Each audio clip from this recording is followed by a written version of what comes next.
The Late Night Alternative with Iain Lee on Talk Radio. We have ways of making you talk.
Goes on for another minute and a half. We get the idea.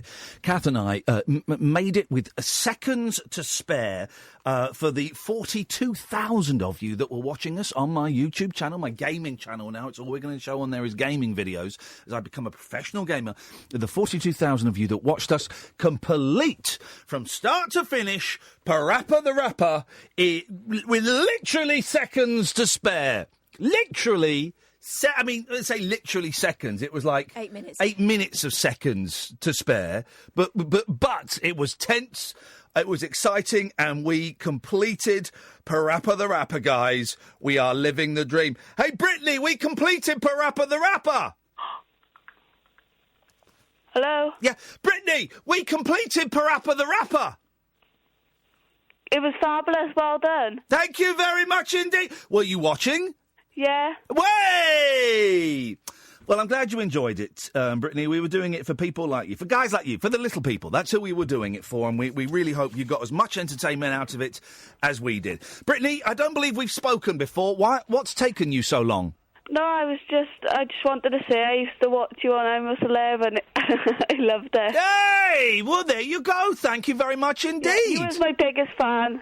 I was your biggest fan? Well, I was your biggest fan. I would have carried posters and pictures of you into the jungle, but they wouldn't allow it. Partly because of the rules of the game, partly because the age thing was a little bit inappropriate. But well, I'm glad you... Did you... Here's the question, though, Brittany. Let's talk meat and potatoes. Did you vote for me? Yes, of course I did. How many times did you vote for me? 5. The free ones. Hang on a minute. 5? Yeah, I voted twice. Oh. So for the whole series, you only did, 5 votes? Yeah. Oh, but you got 5-3. You said I was your biggest fan. Hey, listen, it doesn't matter. I'm glad you voted. I'm glad. Hey, when do you think everybody, because like a lot of people are bored of it now, when do you think everybody's going to be bored about the jungle? Never. That's what we'll tell them on Twitter. Brittany, what did you do today? I want 3 things that you... No, I tell you what I want. I want 2 things you learnt today. 2 things I learnt? Yes, 2 things that when you went to bed last night, you didn't know them, but when you go to bed tonight, you're going to know them. My boyfriend can't cook pancakes. Your boy... Here we go. This is what we're talking about. He burnt the house down. Your boyfriend cannot make pancakes? No. I don't think anybody knows how to make a pancake. And also... I can make a pancake. Catherine makes a pancake. But pancakes are pony, aren't they? I don't really like them, but I still like them. No one likes them. What do you have on top of your pancakes, he said? Nutella. Nutella. That seems to be the fashion this year, is smearing something. How old are you, Brittany? 18. Okay. That seems to be the fashion this year, smearing something on there that looks and tastes like shit. And, but everyone in the world loves Nutella apart from me. I hate it. Why? Because it's too nutty. It's too nutty. Right. And because the chocolate, it doesn't taste like nice chocolate. It's a bit sicky, isn't it? Isn't it? It's a bit sicky. But everyone in the world... Right, here's the thing. Can we find tonight, between now and Paul Ross at 1 o'clock, can we find another human being who doesn't like Nutella? I bet we can't. It's just me. Yeah. What was the second thing you learnt today? Ooh. Yeah. Just one thing. I don't know. I can't think. What have I done today? I haven't really done much today. I went to come home. My health visitor came and she done a baby massage on my baby. Oh, I'm glad you said on your baby, because if she'd just come and done a baby massage on you, I would say you've not got a very good health visitor. How old's your baby? She's a month old. Oh, mate! They're still precious and still tiny at a month old. I remember with the our first baby, who was a boy. They're both boys, so it was the first boy. The sentence was correct. It was just weird. That we went to everything, and we went to baby massage classes. And you sat there because they're babies. You're not allowed to. You can't really do the shoulders and the neck thing. Yeah. And I wonder, Catherine, how much babies get out of baby massage. Mine used to love it. I had a DVD. Yeah, what? Yeah, she loves her baby massage. She does. I guess she hates the bath, though. Yeah. She hates the bath, yeah? Well, yeah. That happens. You wait. My youngest was telling his mum today that he was gonna kill her. So you've got that till he's 6. In 6 years' time, that beautiful little pure creature will be telling you to shut up and saying he's going to kill you. On the upside, yes, he did warn her. Yeah, he didn't just do it. That's true. But now she's living in perpetual fear. Oh, that's good. So everyone's healthy and well. How are you feeling after it? Good. Yeah. Yeah, I had a C-section. Oh, was your boyfriend there for that? Yeah. Did he look inside your tummy? No, they wouldn't let him. Oh, no. Did you... Right, and I know you're distracted and there's air and gas and there may be epidural. I don't know what was... But it's a busy time for a woman giving birth. Yeah, I was laughing my head off. Of course you were. Did you not, in your stoned state, lean forward and look inside your stomach? No. Did you not try and tickle your intestines? There's a curtain there, no. isn't it? Yeah, but you still go, come on. I remember being stoned or being drunk and seriously injuring parts of my body. And if your stomach is open, it's the only chance, hopefully, unless there's an horrific accident, it's the only chance you've got to see inside yourself, to see the person you really are. They wouldn't let us look. Did you not? What I would have done? Did you know you were going to have a C-section? 2 days before I Right, do. here we go. This is my tip for everybody. You know, you got to pack your bag, right, with towels and clean pyjamas and underwear and all that stuff, right? What you want to do? Yeah. You want an extendable stick, and on the end of it, you want to stick a little round mirror, and then when they're cutting you open, say to your fella, "Get me the stick with the mirror. Give me the stick with the mirror." It's like, just get, and they get it, so you get it, and then while they're cutting you open, you haven't got to move. You just extend the stick. And then angle the mirror, and you can see inside yourself. You're weird. You are weird. I want to see inside I didn't think of Britney. that. I want to put my hand inside Britney. Brittany, the fact you didn't think of it means you are a normal person. Yeah. You going to have any more babies? Not yet. Not yet. But, yeah, I know. It's the last thing on your mind, isn't it? Are you getting any sleep? Yeah. Okay. Well, that's good. That's good. Well, I wish you the best of luck, Brittany, and thanks for calling up. Nice to talk to you. All right. Thank Take you. care. Bye-bye. Bye. Bye-bye. I like callers like that. Yeah, I do. Nice. Respectful.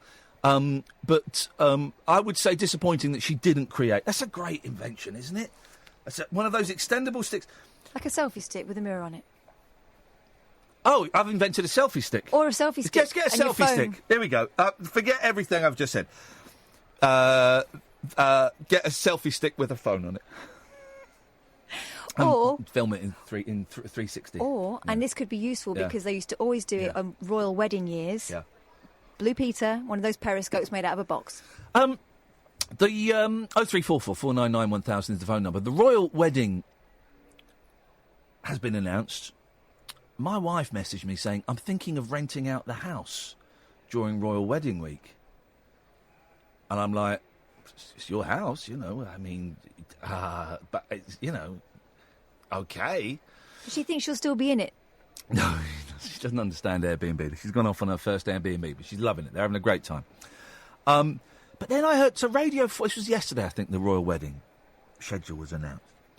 And the Radio 4 said, and the royal procession will then go on Sheet Street. And he started laughing at Sheet Street. So my doctor's is. So my old doctor's is. But she can't laugh at Sheet Street. Well, because it sounds like sheet. Like a Mexican saying sheet. It's like sheet. So I'm looking forward to the royal wedding. I'm looking forward to Windsor at last being cleared of those homeless people. You see, They're talking about fining them, aren't they? Yeah, going to find them. Well, Fining I them think- with what money? I think there's a fine in place already. Because I heard, the story I heard was they were going to increase the fine to £100. And, all right, here's the thing, right? Here's the thing, bear with me. I sort of get it to a certain extent because there are 3 sites where big old piles of stuff are left, okay? Big old piles of stuff are left. Bear with me, okay? Bear with me. Big old, there's a bus stop. There's outside the closed budgeons, and that's it, actually. So when you say piles of stuff, what, like mattresses? Oh, yeah, kind of. It's like, it's a big pile. 2 big piles. And I kind of think that is a safety hazard, particularly Windsor, because the Queen. Here's the thing you don't know, guys: the Queen doesn't really live in Buckingham Palace. She spends most of her time in Windsor. That's a fact. Everyone thinks, "Oh, she lives in Buckingham Palace." She don't. She lives in Windsor, and they have the changing of the guard. So, having piles of things in a huge tourist attraction that would be a prime target for ISIS is not the greatest thing. But of course, fining these poor souls any amount of money, but it's something as extortionate as £100. Because let me think. Oh yeah, they haven't got jobs and they won't have the money. And then I mentioned this yesterday when I was in Bognor when I was filming for Loose Women with the cameraman and the sound guy who I'd never met before. And they brought the story up or something. I said, yeah, I think that's out of order. And then then they said, yeah, of course, you know, they're all loaded. Sorry, what? What? He said, they're all loaded. I said, what, the beggars? He said, yeah, they're all loaded. I mean, there's loads of places they could go to. They just choose not to. I said, right. Well. I didn't really want to get into it because I was working with them, but it was been. I said, right, well, yeah, there are places they could go to. I don't know if there are enough beds for them to go to, but there's no way that they're loaded. They're not loaded. I try and speak to them. There's the ones outside Budgeons I tend not to speak to because they're normally very drunk, and normally, the few times I've seen them, they're quite drunk and they are quite loud. And they have quite big... obviously, it's the three of them, and they've got a very angry relationship. But there's a woman up outside McDonald's, and there's someone else up there, and I always try and speak to them and say hello and stuff. They're not loaded. Isn't this nonsense is getting to it? I'm ashamed that I used to live in Windsor, and that's what's going on. Listen, we know that certain newspapers in particular have zoned in on the fact that a minority of people exploit people's kindness by pretending to be out on the streets. We know that this happens, and it's that whole thing of, and then I followed him around the corner and they got into a Mercedes. But that's not everyone. Here's the campaign, and we start it now. What the date is, I haven't got the papers, by the way. Get it in the next page. The 13th of February, we start the campaign now, right? The royal wedding is in May, something like that, May something. Come to Windsor, right? Windsor's awesome. Come to Windsor. But come to Windsor dressed up as a homeless person. That's what we need to do, right? Come to Windsor on the day of the royal wedding dressed as a homeless person. Not to make light of homeless people at all. Au contraire, to highlight the fact that the council is run by a bunch of absolute snobs and arseholes who haven't got a grip. I mean, Windsor is a very, very well-to-do area, right? Very, very well-to-do area. And most people live in there, not all of them. Most people have got a few quid. I've got a few quid, and I don't even live there anymore. You know, but Windsor's a well-to-do area. And the arrogance and just the sheer awfulness of the council to first of all say, we've got to clear the streets, then to say, well, we're going to fine them. They're finding every legal way they can do to make these poor souls move on to Slough. Because Slough's not as nice as Windsor in the royal... So, on the day of the royal wedding, and we're going to organise this, guys, and I'm gonna be there. I want you to come to Windsor and show solidarity for poor souls who have fallen on bad times, had a bit of a bad luck. Maybe they've had a marriage breakup, maybe they've lost their job, or for whatever reason. Mental health and drug and alcohol dependency, that's a tiny part of it. For whatever reason, these poor souls have found themselves in a situation that we hope we never will be. Support them by coming down to Windsor on the day of the royal wedding, dressed as a homeless person, and then we'll all go around and we'll buy all the homeless people lunch and stuff like that. Let's do that. It's a pity the council weren't bothered about these people before the royal wedding. They could put some money into housing them. 0344 499 1000. I'm Iain Lee. This is Talk Radio. A star-crossed soapbox for sailor boys, stable girls, I'm on the edge. and stripper grands. It depends who you're with, and it depends on the situation. Late night speech radio with a difference. Thank you. The Late Night Alternative with Iain Lee on Talk Radio. 0344 499 1000. I'm Iain Lee. This is the Late Night Alternative. You're listening to Talk Radio. Maybe you've got it on your DAB. Maybe you've downloaded the smartphone app. Or perhaps you've gone to the website talkradio.co.uk. This show is on Monday to Friday, 10 till 1 at night. I've done it, Catherine. Don't worry. Let's go to Nigel. Good evening, Nigel. Evening, Ian. How are you, mate? Very, very well. Sweaty, but feeling satisfied because Catherine and I completed PaRappa the Rapper. And I would say the workload was... It's a PlayStation game.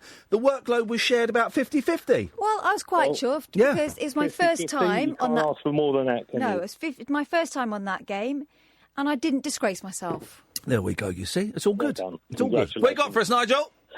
I've got a couple of questions. Yep. I watched your video with your mother taking her out. Well done. It was beautiful. Thank you. Really fantastic. Yes. Can I ask you a personal question, and it crosses over for me from James's show? Yes. Your father, Yes. is he still around? No, he died 5 years ago.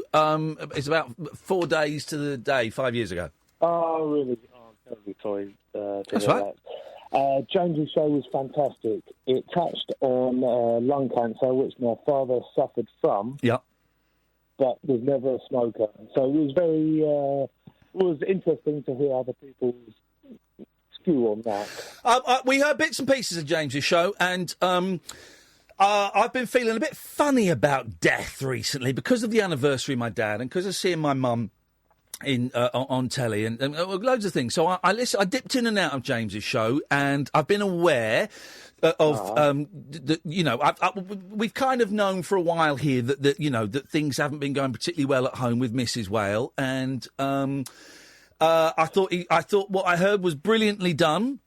Yeah, and I thought, that's why James Whale is and has been for a very long time. Yeah. But let me finish. Is one of Britain's best broadcasters, and I wish him and I wish Mrs. Whale all the happiness and joy and luck that one can wish people like that. But well done, James, and well done, Mrs. Whale, for sharing their story so honestly. Do you remember when he had that TV phone-in radio show? Yes, of course I do. Many, many moons ago. That was my introduction to radio phone-in. It was fantastic. His TV show, radio show, was like the internet before the internet was invented. Yes. Yep, that's what it was. He used to get irate at people. It was so humorous. It was so funny. Oh, he's a nasty piece of work. You should see him You should see him in the office. He's a nasty piece of work. Yeah, he's a horrendous human being. I've heard it. Terrible, disastrous, skullduggerous little rascal. Yes. Anything else, Nigel? No, not tonight. Thank you very much. Thanks, Ian. Cheers, with this. Ta-ta. Let's go to Matt. Evening, Matt. Good evening. My name is Matt, and I also do not like Nutella. There we go. Well done. I'm getting some support for that. By the way, I'm not. Nutella is a great brand. I'm not dissing it. I'm not saying it. I'm just saying I don't like it, and I don't understand how everywhere you go, you can have Nutella with. Everywhere you go, there's Nutella. And my family like it, and I have to serve it up for my boys. That's not a breakfast. I have to put it on their toast for breakfast. That's not breakfast, and I hate it. And I've got to put Nutella on it. It makes me retch. Oh, but well done, Matt. Thank you for that. But it's also a weird obsession where people that love it genuinely love it, as if it's some secret cult. Yep. And I remember I sat in a meeting once, and we're just making small talk. Someone said something about Nutella. This is before I tried it. I told him I had it. And you would have thought that I just cursed and said the worst possible words in the world, as if it was the most sacrilegious thing in the world. And it gets to the point where when we had a client dinner, there's a couple different of those Nutella bars at different places where you can go and get Nutella, not with alcohol, but just a generic term. Hang on, Nutella. Hang on, you're telling me there's Nutella themed eateries? There's not. They're kind of stands in the actual eatery itself. If you go to Italy in New York City and Chicago, which is kind of a big Italian grocery store / restaurant, they have a Nutella bar there where you can have a wide variety of stuff and get Nutella put on it. It's making me feel nauseous. It reminds me of the camel brains I ate in the jungle. It sounds horrendous. I tell you the thing I don't like, Matt. You know when you go to a restaurant, right? So you go to a restaurant that's in a building, right? And you go in and you sit down and the food is billed as street food. No. I'm in a building that's got doors and windows and a roof. This is food. It's only street food if you sell it out on the street and I eat it while I'm out on the street. That is street food. Otherwise, it's just food. And not on a fancy plate and actual silverware and utensils that you can use that you wash. No, I want it in a paper bag wrapped up with some plasticware if I need something that I can throw away when it's done. Don't give it to me on a fancy plate. I've just realised I'm going to take my argument even further than I've ever dared take it before. The pennies have dropped from my eyes. I get this now. Hang on a second. It's even when you have it on the street, it's not street food, it's still food. Because when you go to a restaurant, you don't call it building food, you don't call it indoors food, you don't call it roof food, it's food. I'm going to go to a restaurant and have some food. I'm going to go to the market, I'm going to have some food. I'm not having street food in either of those locations, it's just food. Can I be honest with you, mate? Yeah. I think you're stretching things now. Well, yeah. OK, we'll leave it at that then. Anything else, Matt? Street food also has the ambiance. Street food also has the ambience, though, of having usually a rude vendor that just wants to get your money and get you on out of there. Yeah. It's a whole other kind of world as it is anyway. It's more about that ambiance. So just, I want this to get it done and over with anyway. Matt, thank you very much indeed. thing I learnt today. Call us in with the thing you learnt. There you go. It's like a phone in for some of you suckers want that nonsense. 03444999. Work out the rest yourself.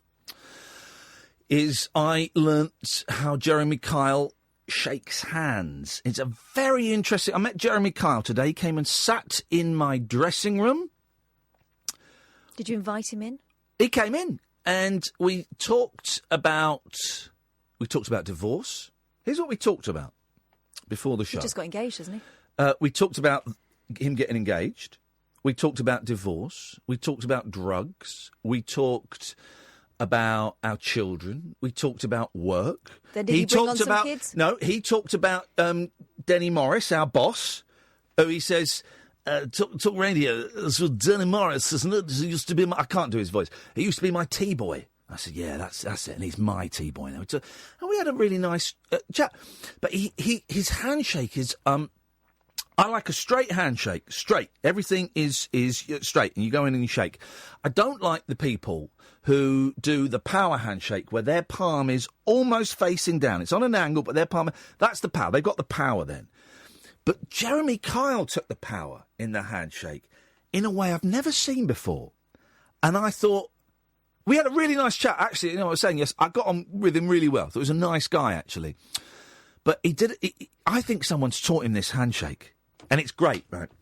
So normally, if you go in for whoever goes in for the handshake is in control, okay? So if you go in normally with the palm sort of facing downwards, you're in control. But what he did, he came in for the handshake, but his palm was facing upwards. Oh, now, normally, that will be considered the subservient position.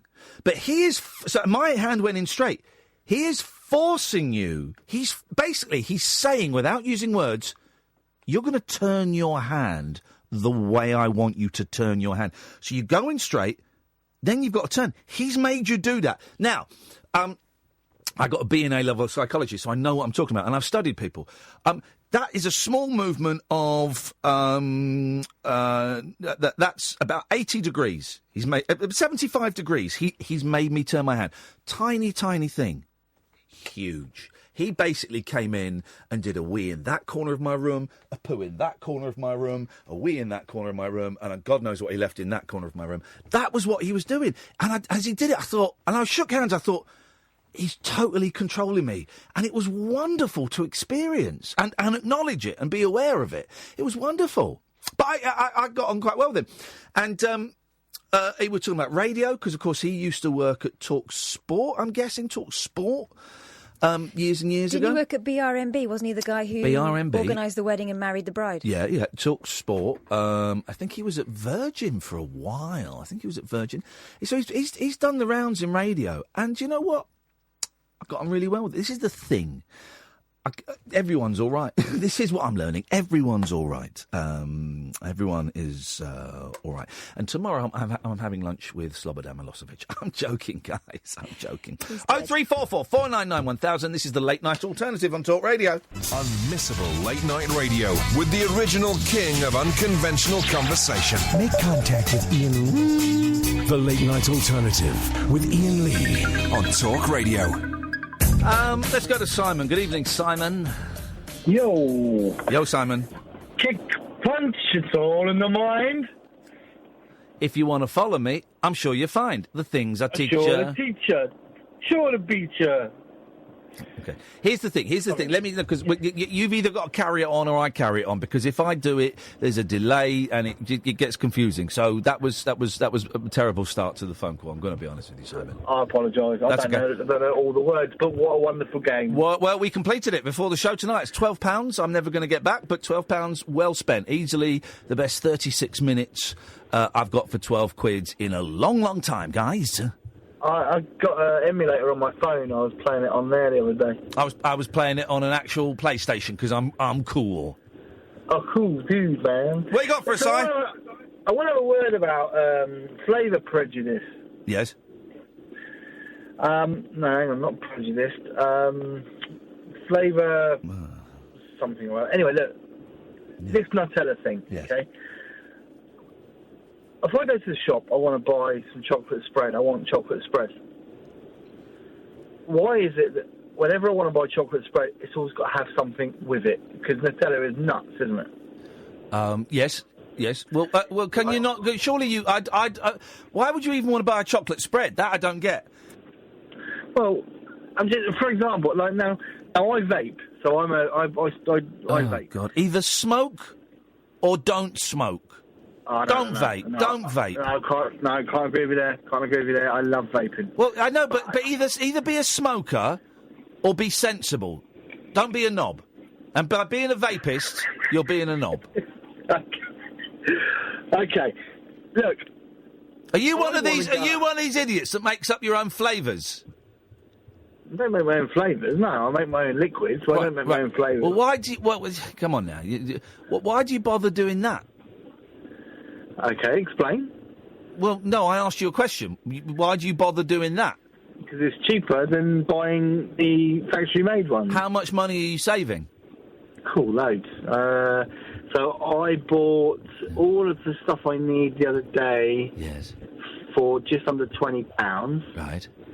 And if I go and buy one of the factory-made ones, a £20 purchase would last me about 3 days, whereas this will last me about just over 3 months. Okay, so it's 20, 40, so it's £80 a year. Why not save that money? You know it's bad for you. I don't agree. Well, no. You can disagree with facts, but that makes you stupid. It's bad for you. Well, where do the facts come from? Where are the facts that it's not bad for you? Well, where are the facts that it is? No. What you said? You're telling me definitely it's not bad for you. So tell me why it's not bad for you.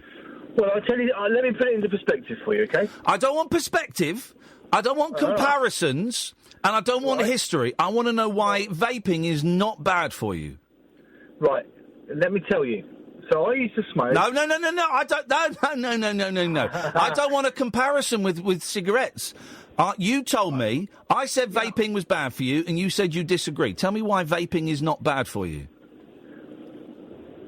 Tell you why vaping isn't bad. You said it wasn't bad. You said it wasn't bad for you. So tell me why. I can only tell you on my own personal experience. No. You've said... Yeah. You've said... I've said vaping is bad for you, and you've told me I was wrong. Uh-huh. So you must have evidence that vaping is not bad for you. I have got evidence, but you won't let me say No. The evidence you want to give is not answering the question. What I have not asked... I have not asked the question, why is vaping not as bad for you as smoking cigarettes? I've not asked that. I've said vaping is bad for you. You've said I'm wrong. So tell me why vaping is good for you or isn't bad for you. Well... You can't, can you? I can sit here and defend vaping as well, you're not, though. For the last 3 minutes, you're not. You've made a statement and you're not backing it up. Let me get a word out. No, because you're not answering the question. Right. Why is vaping not bad for you? Well, nobody's proved yet that it is. Right. So, jeez. Okay. So that is that's your argument. Is nobody's proved that vaping is bad for you? Well, no. I mean, if you're, all right, let's say, for example, one of your boys was to come home and say to you, Dad, I've decided to start smoking, right? What would your response be to that? No, but that... Why are you comparing it to smoking? Because the reason I vape is because it's vaping that I use to stop me smoking. Okay, that's great, but it's irrelevant to the statement that I made, the statement that you disputed, and the question I asked you. Right.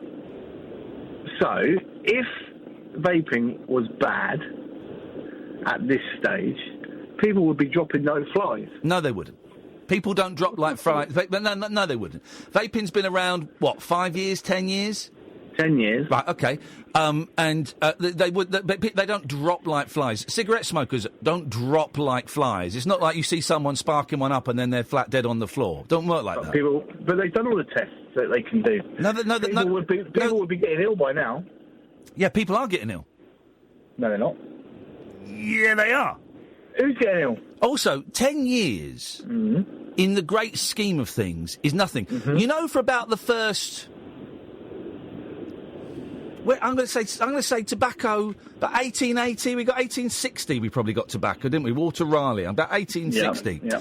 So for the first, what? You serious? What? Walter Raleigh. What? Wasn't it? He was tobacco, wasn't he? Yeah, but it was late. It was earlier than. Oh, go on, then. When was it?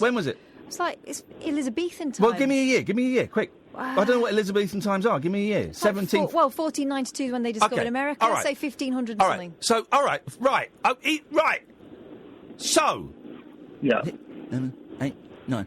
So for the first 475 years of people smoking tabs, people thought it was all right for them.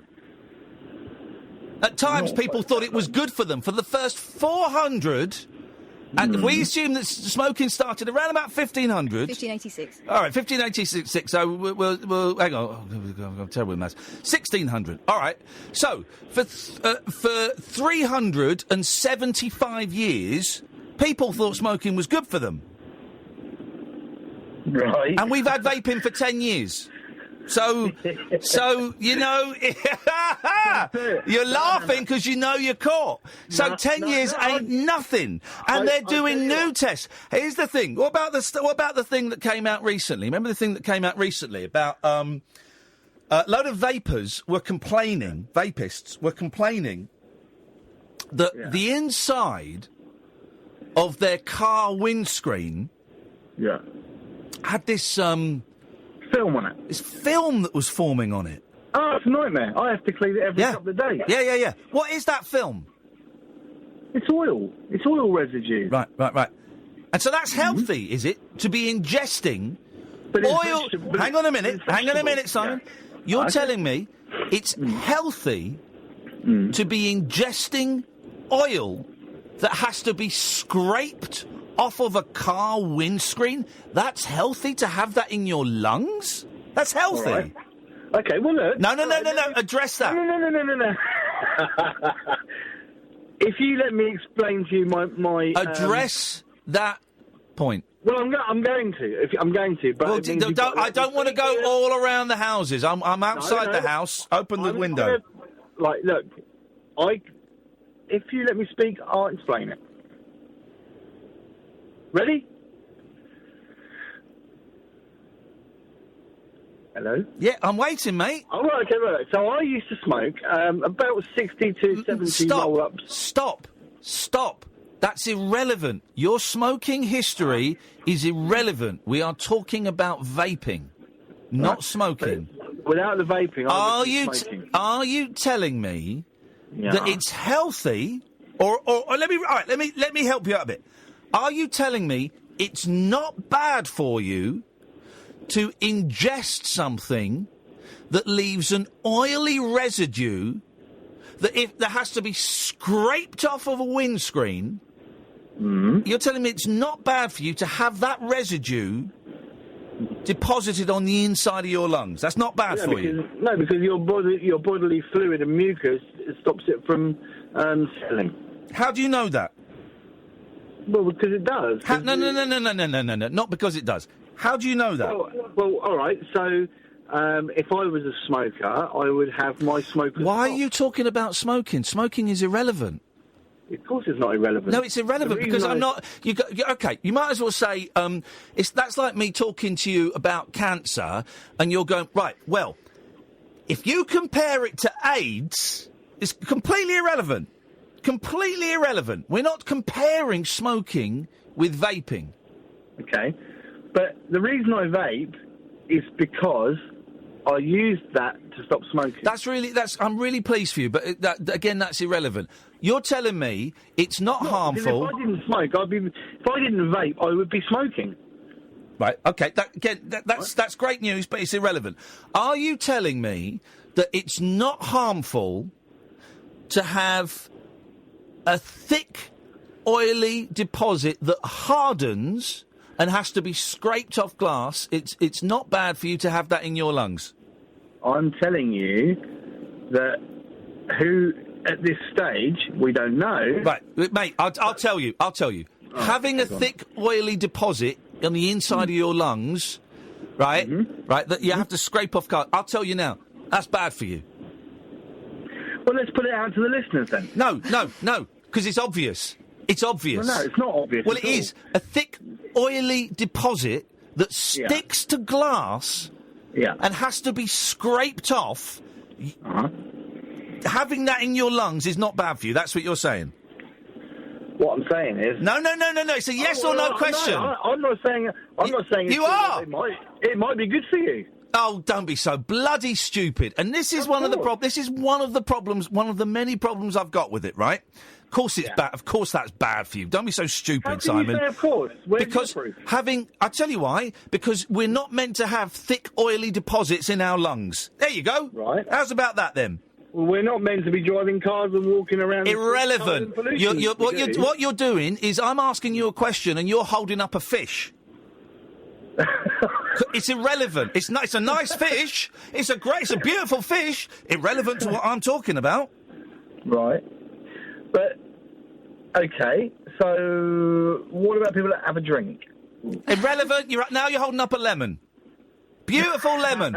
Wonderful lemon. Irrelevant to this conversation.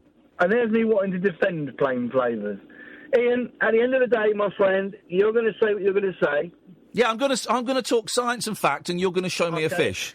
I'm going to tell you that in the grand scheme of things, me personally, along with many others, would rather. Yeah, it's just that I said smoking was bad for you, that vaping was bad for you, and you told me I was wrong. And I've for the last 15 minutes, I've been trying to get some evidence there, and there's been nothing. All you've done is hold up shiny objects that are irrelevant to what we're saying. All I can tell you is that my doctor, when I asked her what her thoughts were, she said it was better than smoking. Her response to me was... It's better than smoking. We don't know. Right, there you go. You've just answered your question. Right. So you said I was wrong, because I said it was bad for you. You said I was wrong, and even the doctor has said the doctor doesn't know. And you know better than a doctor. Well, who knows? You know better than a doctor. But are you prepared to take that risk? And I am. Do you know? You know better than a doctor. Well, no, I don't know any more or less than a doctor. Well, you said that it's not harmful to you. You said it's current affairs. You said you don't. You said it's not harmful to you. They do, and they've done all the tests they can possibly do. No, they haven't. They have. What do you mean? When did they do the last test then? Because if they've done all the tests they can possibly do, they haven't done the 20-year test, have they? But they haven't done the 30-year accumulative test yet, have they? So of course they haven't done all the tests they can do. What a ridiculous thing to say! Yeah, but what? At the end of the day, you either personally want to do it or you don't. It's my personal. The point is, I said it was bad for you, and you said I was wrong, and I've been trying to get. You are. Yeah, but you've not. But for nearly 20 minutes, you haven't presented any evidence, and yet I've presented you with one bit of evidence. I've got loads more. I've presented you with one bit of evidence, and you've not presented me with any. Well, my belief is good enough for me, my friend. Your belief, well done. Okay. Next thing you'll be telling me that the Earth is round. Thank you very much indeed, Simon. I mean, some people. Did you have something you wanted to contribute? Yeah, there's loads here. He was talking about doctors. Yeah. And I couldn't work out whether he was believing or not believing the doctors. I think it depends on whether it fits in, whether he can carry on vaping. But there's this doctor who is a cardiovascular expert at UCLA. Dr. Holly Middlecalf, and she says when it comes to smoking versus vaping, we need to consider the distinction between what's safe and what is safer. Yes, one is safer than the other, but it's not safe. I would not discourage a tobacco smoker from switching to e-cigarettes, but we need more research on vaping risks and how the two compare. I would definitely discourage a non-smoker from starting to use e-cigarettes. She goes on to say that substances used to create the signature smoke effect in vapes carry risk. Glycerin and propylene glycol, for example, can create carcinogens. We all know that's bad, right? To minimise harm, consumers need to understand how such substances are being used.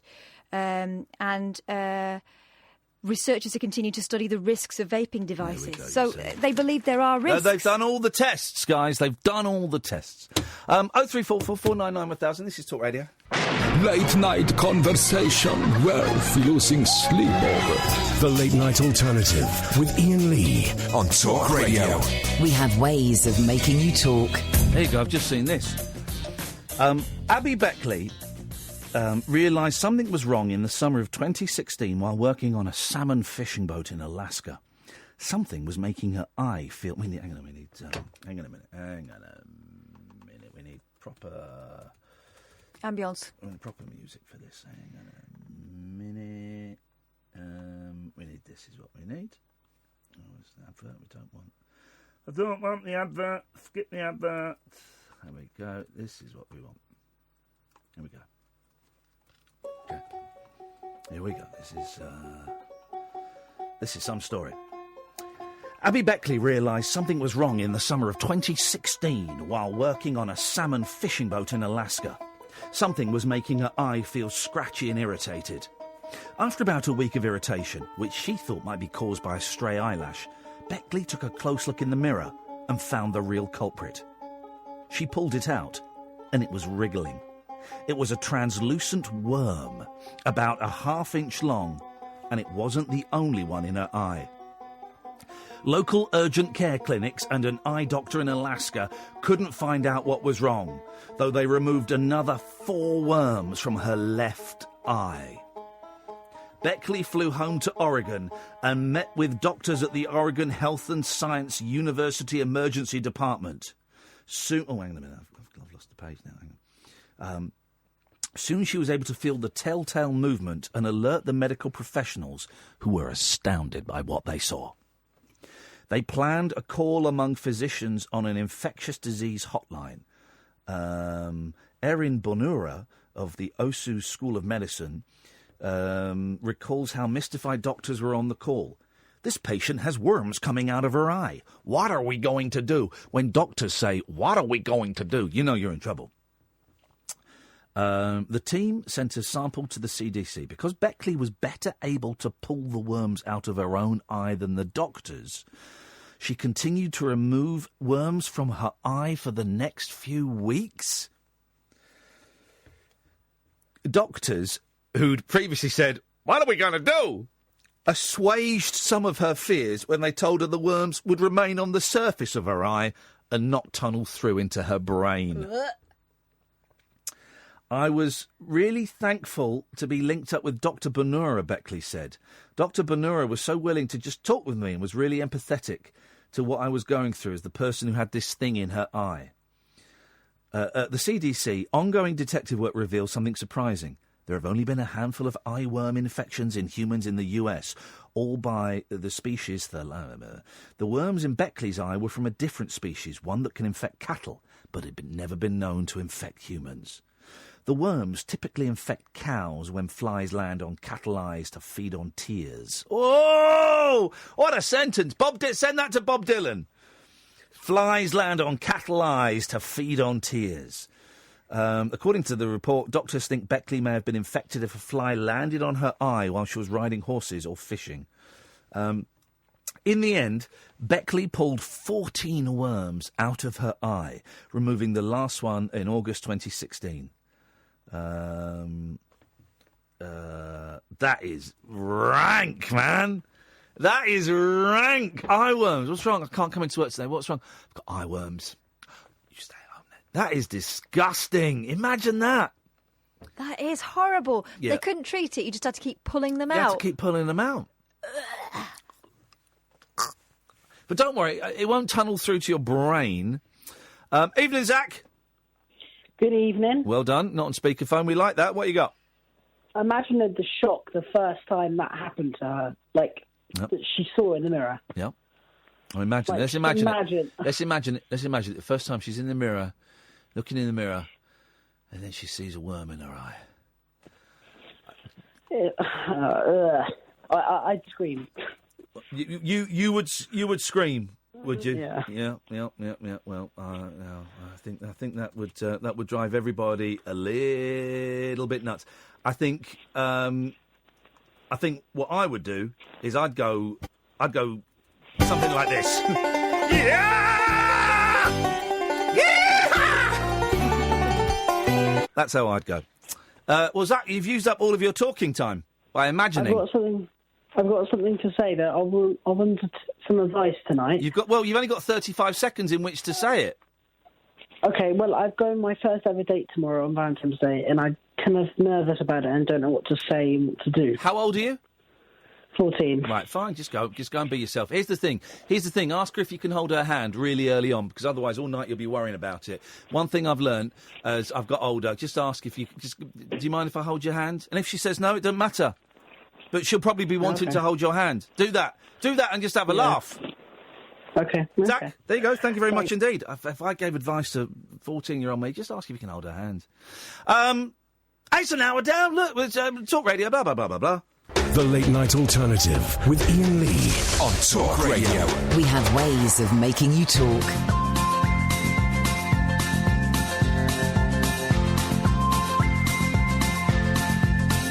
There's a voice that keeps on calling me. Down the road, it's where I'll always be. Every stop I make a new friend.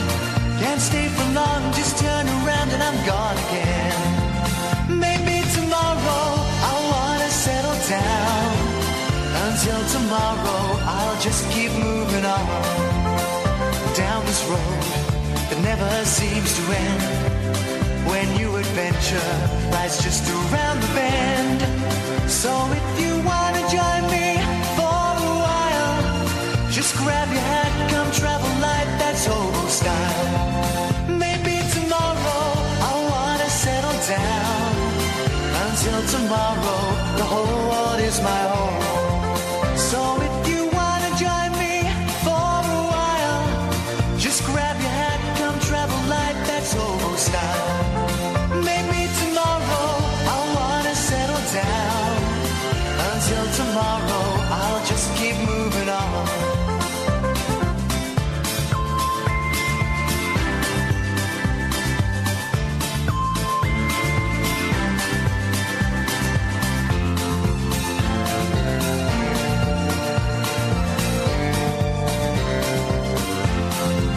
Maybe tomorrow I'll wanna settle down. Until tomorrow, I'll just keep moving on. There's a world that's waiting to unfold.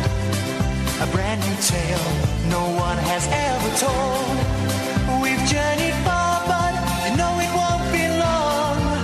We're almost there and we paid our fare with a hobo song. Maybe tomorrow I'll wanna settle down.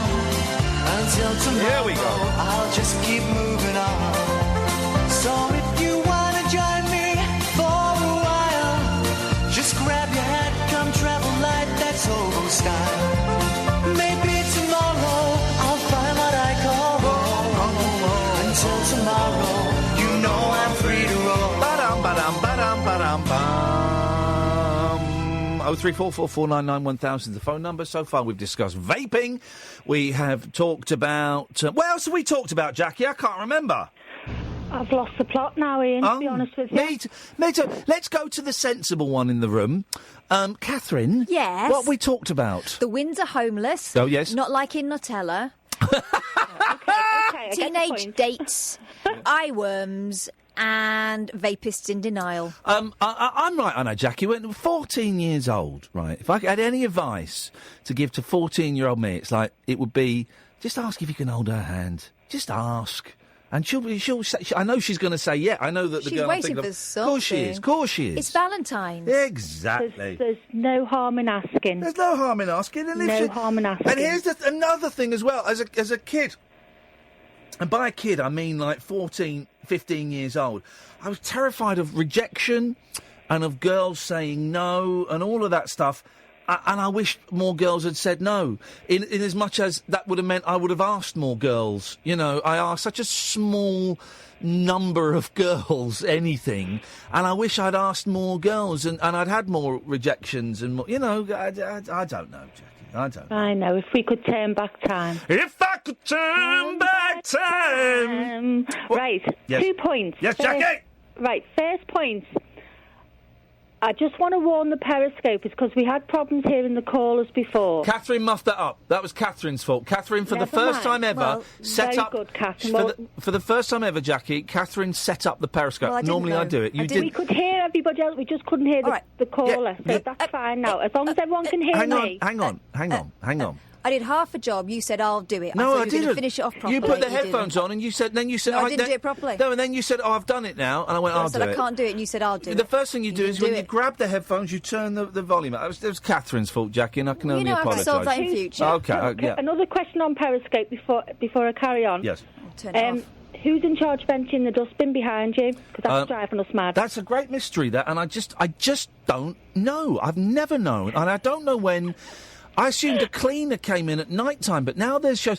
When I was at another radio station, Jackie, right, years and years ago, LBC, and there used to be these two cleaners. They were Eastern European, and they didn't speak English particularly well. And we had two studios, one next door to each other, right? And so they go in the other studio while I was on air and clean it and hoover it and tidy and all that. And then they'd walk into my studio while I was on air, and they'd say something like, "We clean now?" And of course I went, yeah, sure, go for it. And so quite often I would either sit there and do the show while they were hoovering. Sometimes I got up and walked out, left the microphone on, while they were hoovering and cleaning and talking in Eastern European, whatever that language may be. And do you know what? That was some of the best radio I've ever done, was when I was not in the studio. Can I ask a question? Yes? What on earth is that buzzing, Jackie? Who's it bugging? Buzzing.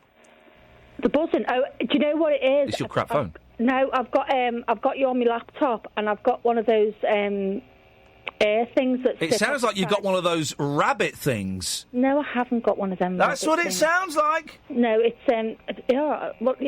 I'll take it off there then, so it. Take it out of there. Right, so it's on the floor now. Right, so first thing, I just want to warn the Periscopers because I've actually been disabled again. And I've realised what I'm doing. You've obviously got a potty mouth. I've realised what I'm doing now because it happened the other night. You talk too much. It's not that. I'm interested. They're loving me. Well, I'm telling them, when you put a message on, all I put on was, when I phone in, let me know if you can hear me. Here's the thing.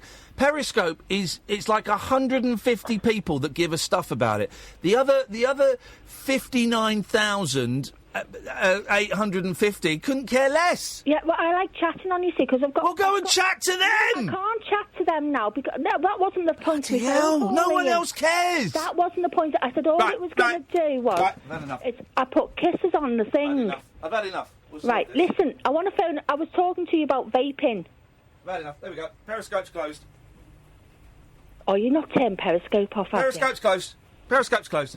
It's a bonus. It's like pressing the red button. Iain. Not everyone's got a red button. And now we've spent 10 minutes at the top of... Right, so it's the first 10 minutes of any hour of radio is when you got to grab them, right? And at 11 o'clock, people have listened for the first hour and they've thought, well, I'm tired. Let's give the next hour 15 minutes, right? 10 minutes, right? Well, We've lost everybody now. They've all switched off because you banged on about something that only a minority of geeks could give us stuff about. No one cares that you've been booted off Periscope. They do. Everyone's been booted off now because of you. Well, they can blame me then, can't they? Yep. Right. Can I talk about vaping now? Of course you can, yes. Right, OK. We recently I've been on the vape for a little while now. You're a vapist? Yeah, because I had breast cancer. Oh. And I had to come off it. Is it good for breast cancer? The only thing my consultant said to me was that I had to come off the vaping because the nicotine causes nerve ending damage. So I said, right, OK. So I vaped right down. The thing was I don't even understand the language you're speaking. You vaped right down. Yeah, you start off at a high rate. And the thing with e-cigarettes, when they were brought out, they were meant to replace the cigarettes and wean you off nicotine, the same as patches, gum, and the spray. But more dangerous than patches and gum. And they said, so when we went to the smoking clinic, my partner before Christmas went in and he came off, and he told He told the smoking... At the smoking clinic, he came off? He came off the cigarette. OK, I misunderstood. I'm so sorry. And she said, right, I'll put you on the patches, but he said, I do vape. She said, right, we haven't got a problem with you vaping while you're on the patches. We'd rather you vaped than you smoked. And this is a smoking clinic told him that. So what they said was... But that's great. We all know that vaping is better than smoking. We all know that. You start high... And the thing was, you start high on, say, 2.0%, and you wean yourself down, like the patches where they take you down from 21 milligrams down to, I think it's 6 or 7 I don't think milligrams. you were banned from Periscope. I think everyone was just ignoring you. No, they weren't ignoring me. OK. So what they said was, what you're supposed to do with them, as you go along, after 6 weeks, you come down from 2.0... and then you start reducing your vape. Okay. So by the time you get down, and then you can, when you get down to 0%, yes, you just vaping nothing there. Yeah. Okay. So that was just my point about vaping. I hope they do more tests on it, because obviously, you know, there's something going on with them. But that's why they were introduced, and now they want to introduce them into smoking clinics to give you them on prescription as well. But I don't understand why you're telling me this. Because I was just telling you about the vaping from the last caller. Yeah, but I know that vaping is not as bad for you as smoking, but that's comparing apples and cheese. But as they're saying now, they're actually going to introduce the e-cigarette into smoking clinics. They're talking about it. Well, that's what they're talking about it. As well, didn't they? But the argument I was having with Simon was he claimed that vaping was not harmful to you. That's why I phoned in, because they said... Well, you haven't contributed anything. They'd rather you did that. No, but you're doing the same thing. We know that vaping is better than smoking. We know that. That's irrelevant. That's nothing to do with this. Forget smoking. Smoking is nothing to do with this conversation. He said that vaping was not bad for you, and I dispute that fact. I think vaping is bad for you. But they did say at the beginning they introduced them to wean you off it the same. Why are you talking about cigarettes? I'm just saying that's what they said. No, OK, but forget cigarettes. Let's carry on talking about vaping, but let's not mention cigarettes from now. Simon said that vaping was not bad for you, and I disagree. Vaping is bad for you. They also said to us in the smoking clinic about the popcorn lung thing, and I said, about this popcorn lung, and she shook her head and she went, no, it isn't. And that's what she said to us, and I said, but surely they're doing tests on this popcorn lung thing that's appeared from somewhere. Yes. And she just shook her head at us and she said, no. And the doctor said that. This is a smoking clinic. The doctor? You know when you go into the smoking clinic? I don't know if she's a doctor or... Oh, so a woman... Yeah. A woman without any medical training dismissed something. I presume she has got medical training. Well, did you ask her? If someone's giving me medical advice, I want to know if it's a doctor, if it's a nurse. This is why they're in the doctor's surgery. They have a smoking clinic that you go to. Yeah, but not everyone that works in the doctor's surgery has got medical training. Yeah.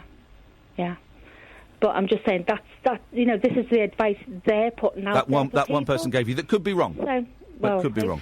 The American Lung Association believes there is a link. Yeah, well, this is where all the reports have come out from, haven't they? That's why everyone's picking up on this popcorn lung thing. Yes, from the American... What's it called? American Lung Association. I would trust the American Lung Association better than a person of... We don't know if they have any medical training, so I'm going to assume not. Yeah. She was in a smoking clinic, though. No. Yeah, on a good note, anyway, yes. I'm off it now anyway, so that's me sorted. I actually weaned myself off it, so... Excellent. I'm going to... Thank you, Pippa. I weaned you off this show. 0344 499 1000 is the phone number. No Periscope now. It's all Jackie's fault. It really is. Is Serena for me or is she for Talk Sport? She's for me. Oh, I'll go to her after this. The radio show for people who know the best part of the day is the night. The Late Night Alternative with Iain Lee on Talk Radio. We'll get you talking. 0344 499 1000 is the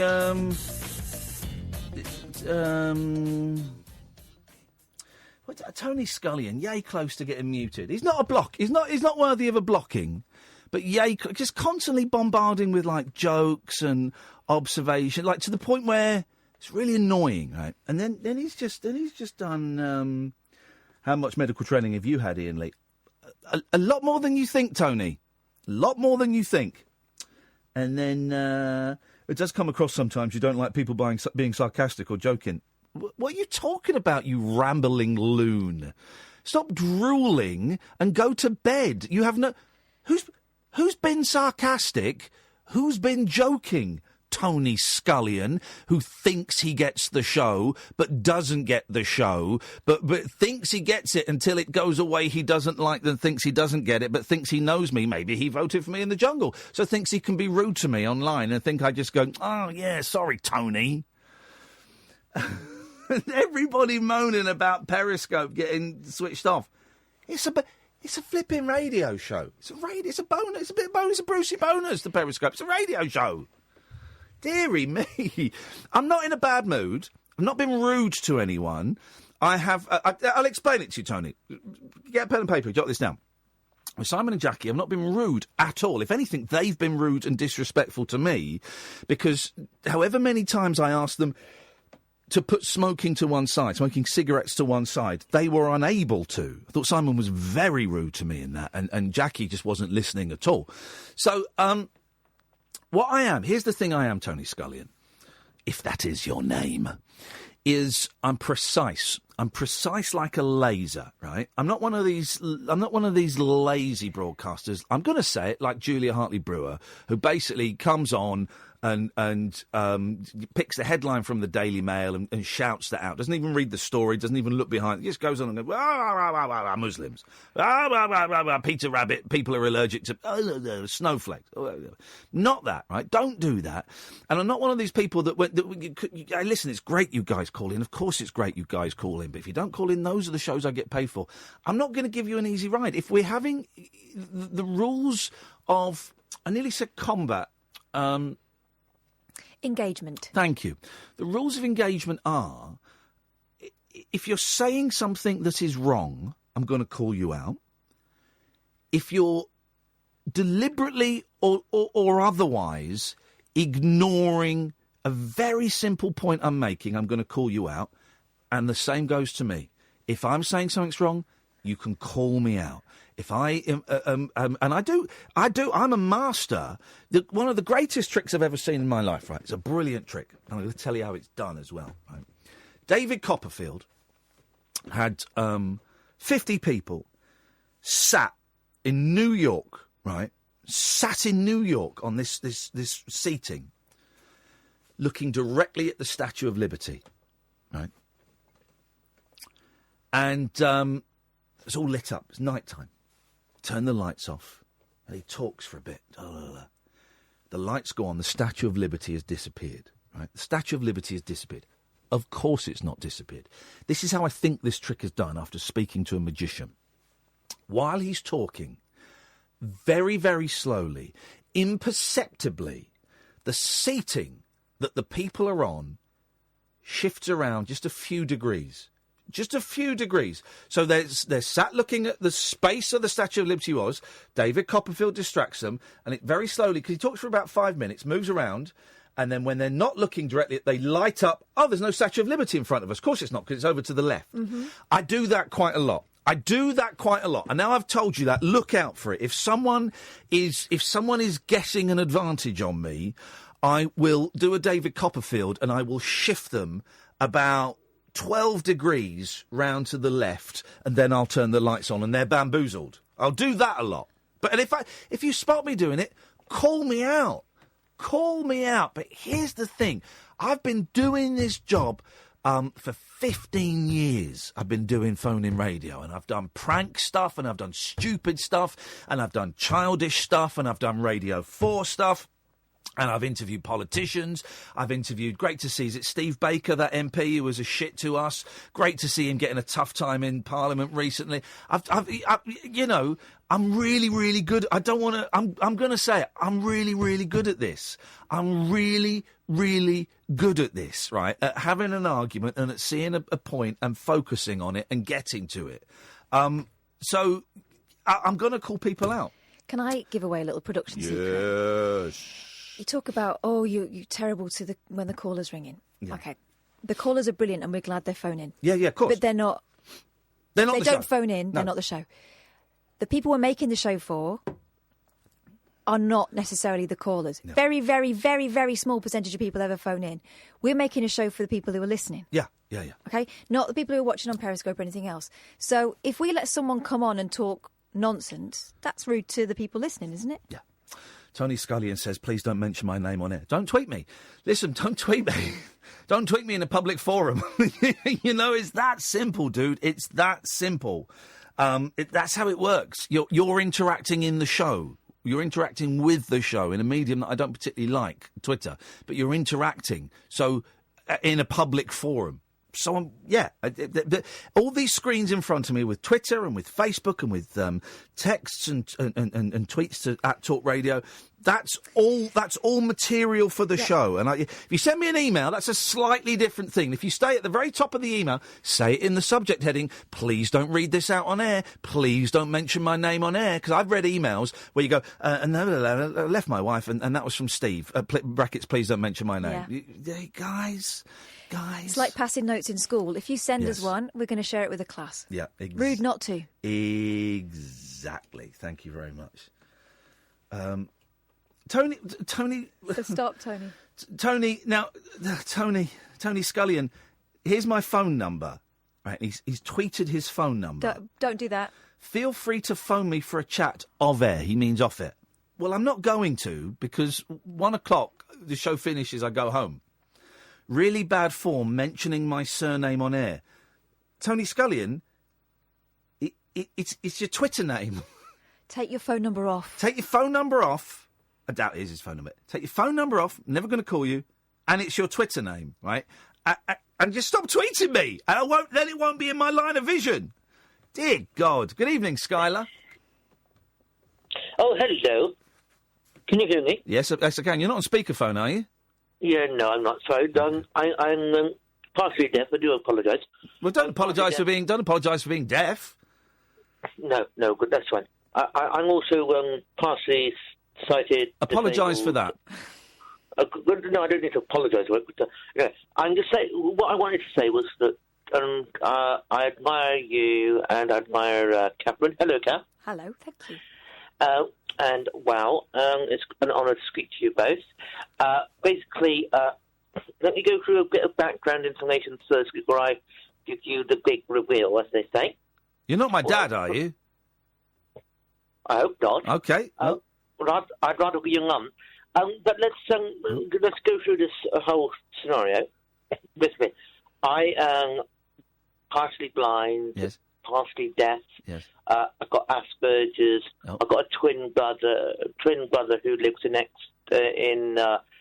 Bristol. Yeah. He's in residential care. He's deaf. I discovered within myself, I've done a lot of soul searching. Yes. And I realised that I am bigender. In other words, I enjoy being a girl, and I enjoy being a boy. I enjoy having physicalities of both genders. In other words, I like to have breasts. I want to have breasts. Yes. And I want to eventually become a hermaphrodite. That is my goal, my main goal at the end of the day. Sorry to interrupt, Sky. This is fascinating. Yeah. We're obviously transgender and transitioning from. I'm not joking. I'm not kidding around. I don't think you are for a second. I can. As I say, I've been doing this 15 years. I can tell by the tone of the voice when someone is serious. I've heard of transitioning from male to female, and I'm using these terms in inverted commas, and also transitioning from female to male. I've never heard of anyone. My sister-in-law's just done it. My sister-in-law was my brother-in-law, and my brother-in-law is now my sister-in-law. So that's all. Yeah, and that's great, and that happens, and that's wonderful, and more power to everyone's elbow. I have never heard of someone transitioning to be hermaphrodite. Does that happen? Is that common? Have there been many? Well, let's put it this way, right? It's called bigender or genderqueer or non-binaryism, but of course they do not take it to the example that I would consider myself to be taking it. But my mind has always felt like a girl and a boy at the same time. Gosh. So it's like sometimes I feel like a boy, sometimes I feel like a girl. And that's by gender. But the ultimate term, the ultimate something that's beyond that would be the hermaphrodite issue.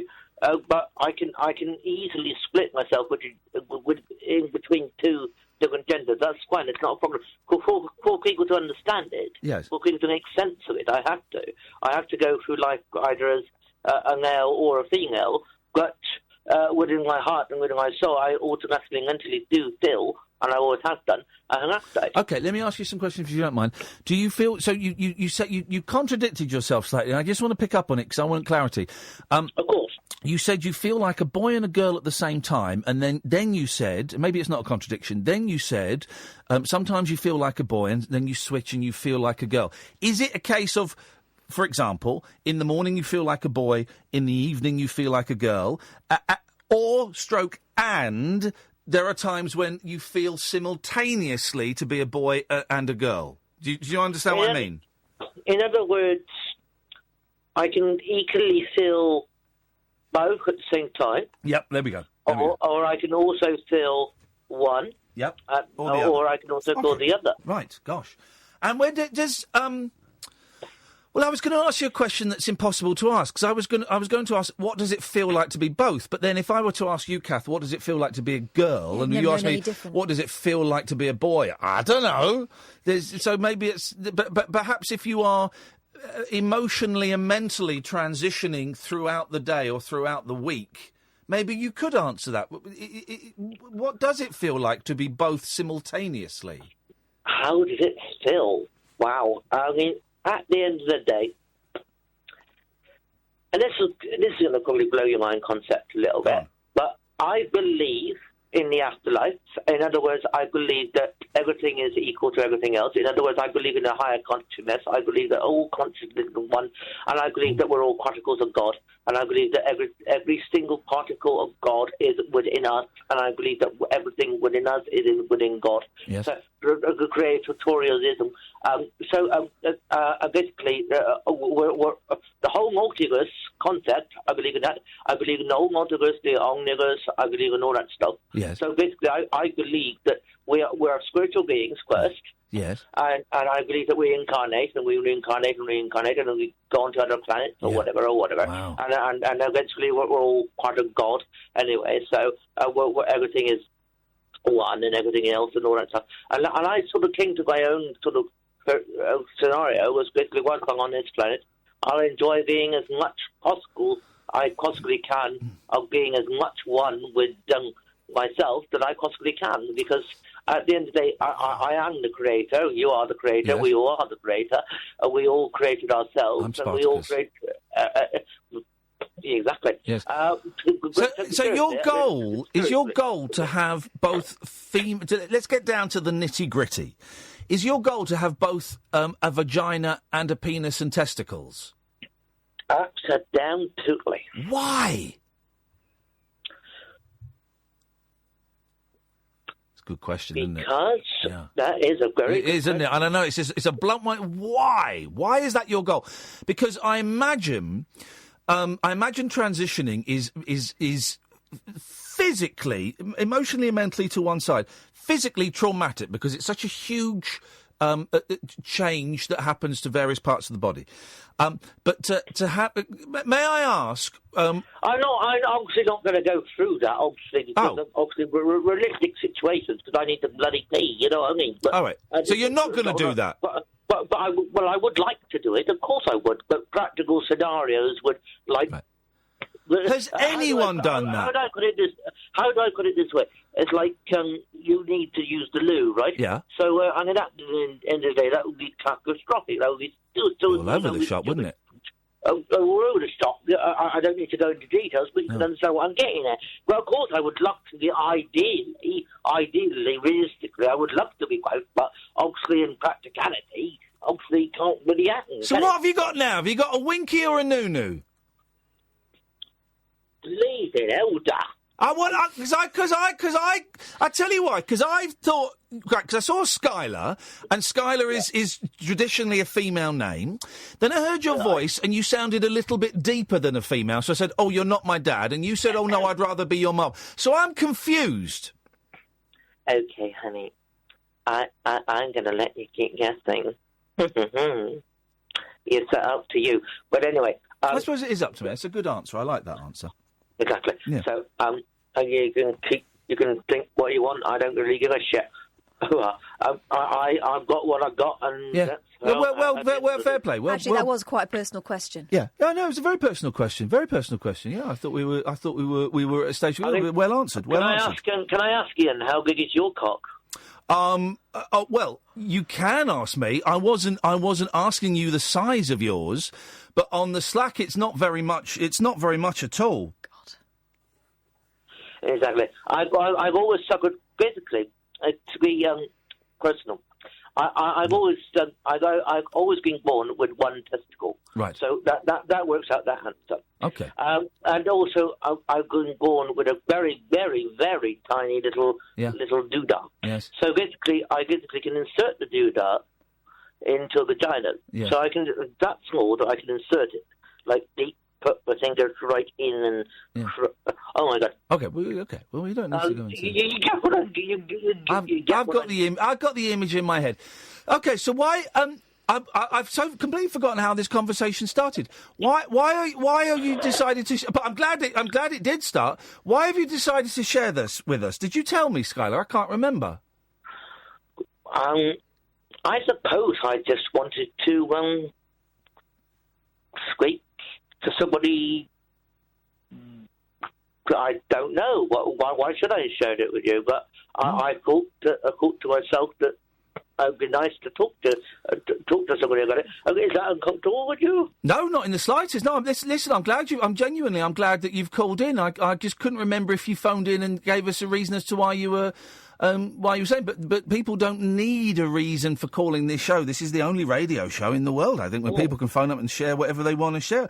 I'm pleased that you felt that you could share it with us. I wanted to share it with you, and I wanted to feel like I could possibly maybe spread some light on my views and my details, and I hope hopefully you can sort of understand. Well, I think understand is a big old word, isn't it? That's got many different connotations. Do I understand? No, I don't understand, but I am glad that you've shared it. Understand is not the word I'm looking for, because I don't understand, because I can't understand what it's like for someone. I can try and empathise and I can try and imagine, but I can't understand what it's like for someone who wants to transition whichever way, ending up in whichever thing. I don't understand, because I am in my body and I feel comfortable in my body, and But we both know what it is to feel out of place. Oh, yeah. But the thing is, I'll put it this way to you, right? It's like when I was a boy, and when somebody told me I can't hug this person because she's a girl, and then they were hugging each other, the staff and stuff, hugging the girls. I said, you can't be hugged because you're a boy. Oh. And it's like, to myself, that was when I realised I don't really think I do not like that sort of synopsis. Because why should I not be hugged? Why can't I be loved as much?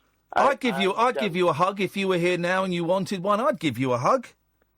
Oh, thank you. God bless you. But it's like, unfortunately, it's like when you're with, unfortunately, when I was a boy, I was so much down upon as well. It's like people were, I kept going out asking people out, they always getting turned down. I'm a virgin at the age of 38, right? Mm-hmm. So at the end of the day, now I consider myself, and I always, it wasn't anything to do with that, but it was like, when I was, I was kind of like, so many rejections in my life, many rejections. And when you ask me about my dad, that kind of upset me, because of course my dad just died of cancer. But recently? He died in 2016. Oh, I'm sorry. I'm sorry. It's not to worry. But, so basically, I do kind of feel like I was neglected as a lad. It sounds like it. And I couldn't really physically fight, because I can't have the stomach to fight. And these two boys that I was in college with, unfortunately, put their hands down my pants and, you know, it wasn't, and they touched my genitalia, which were very unpleasant to me. So, so the background is very much a big thing to how I see myself now to what I was before. But now I see myself because I've grown into it. Yeah. And also, of course, when I was born, I was really born this way. Yeah. But I didn't know how to explain it. I was scared to explain it. Yeah, of course. I was like thinking it was like, oh my God, I'm a freak. I'm this and that. And it took me so many bloody suicide attempts. I had depression. I took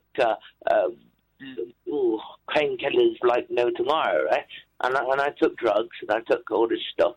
And it didn't make me, you know. How are you now? Are you? When was your last suicide attempt, if you don't mind me asking? And self-harming. That was basically over a year ago. Okay, well that's good. That's a good length of time to have between self-harming and attempting to kill yourself and do all those horrible things. I've kind of now accepted who I am. That's the first step. And who I am is basically a hermaphrodite. And unfortunately, people can't understand it, so that's why I say I'm bi-gender, so I'm both male and female. So it makes it more sense. Does that make sense? It does make sense. And going back to that word understanding, in the last 3 minutes, what you've just said has given me a little bit of understanding. If you understand what I'm saying, I guess. Yeah, a little bit. It says on my thing you're calling from Bristol, but that ain't a Bristol accent. Oh God, no! Because I identify as biracial too. So in other words, oh God, no! Don't. We're going whole minefield. We're going in now. I know, but what I mean is I don't like the term white, and in other words, I like to dye my skin once in a while, darker colours, brown.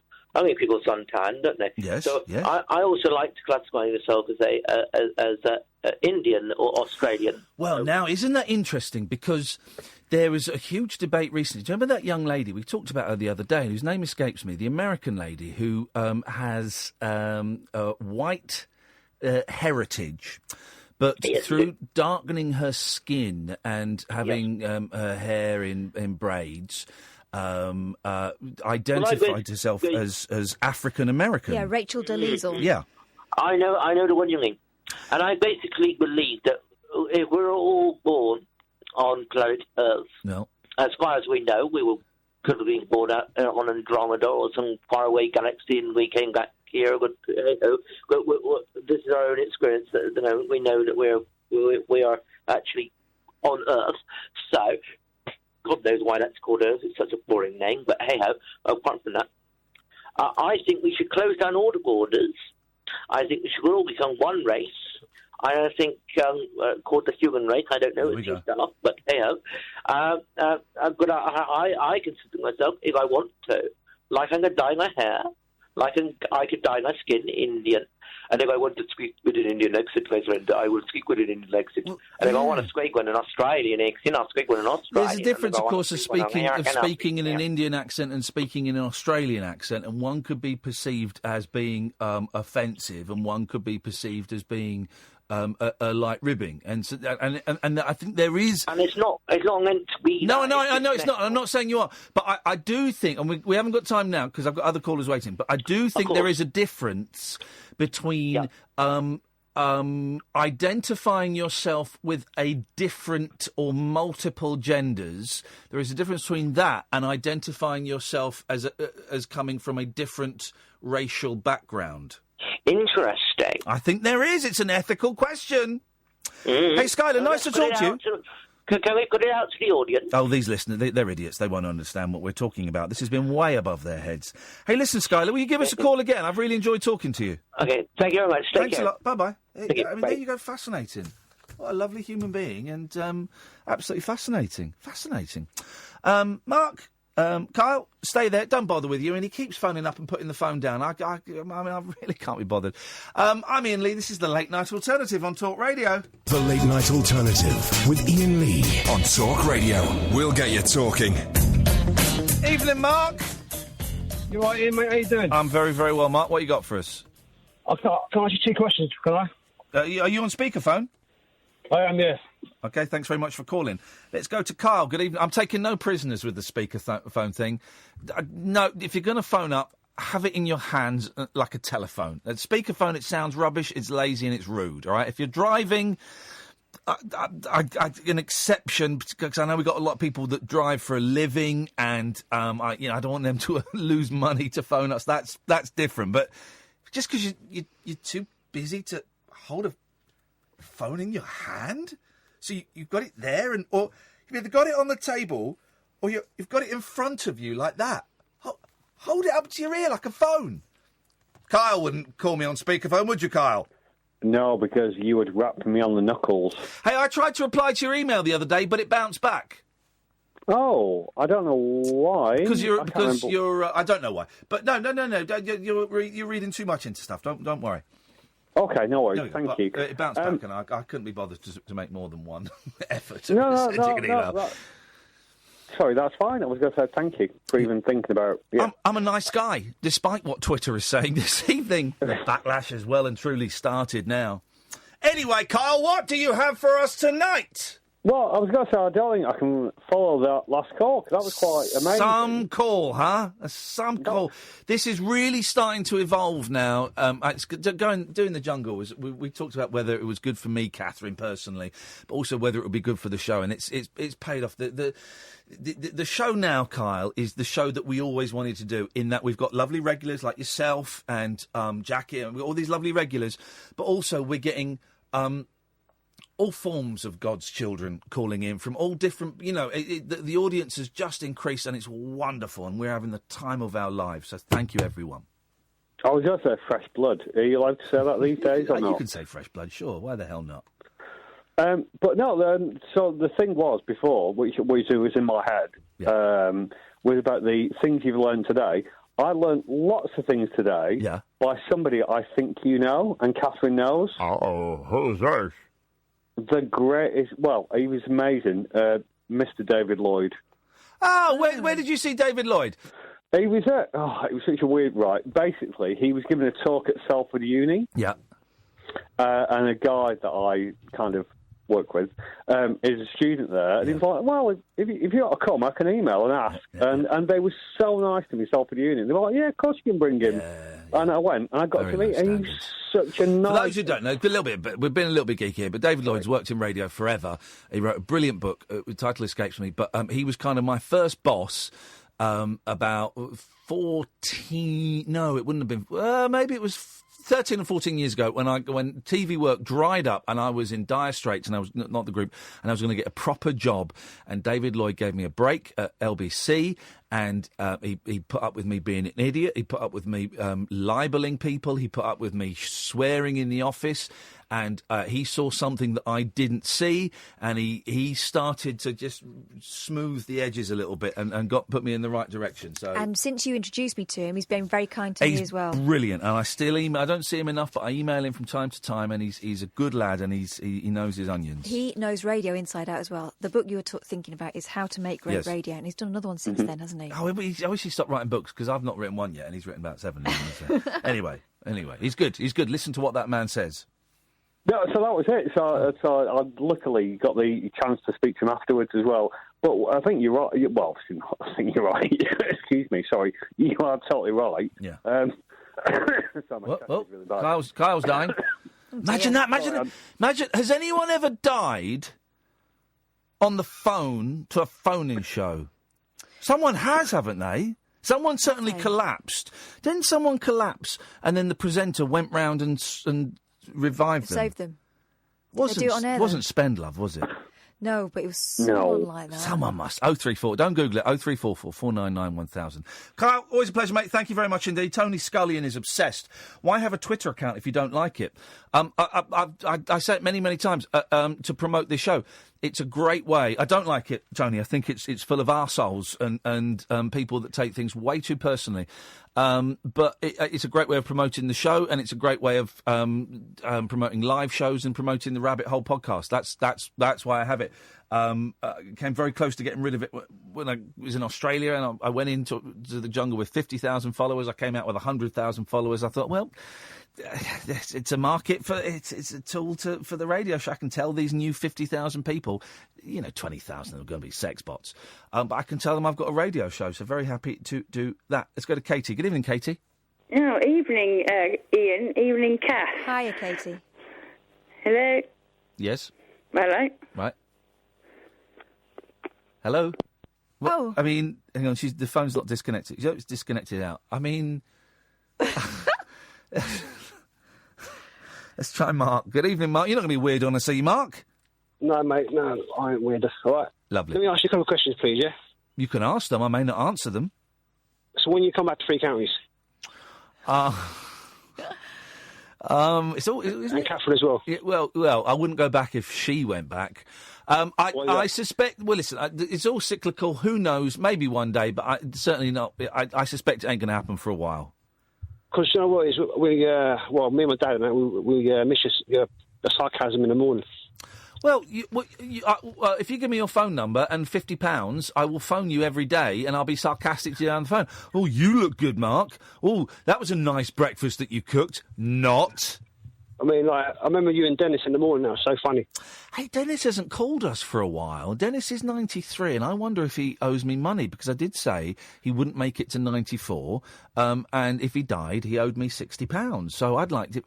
But listen, let's not be rude about other people. I've met Andy, and he's a nice lad, and he does a lot of warm up and great shows, and let's not be rude about him. He's got a speech impediment. No, Mark, come on now. I can't allow you to be rude about someone it's a tough old business, and there's only one person allow you to be rude about, but you mustn't mention him by name.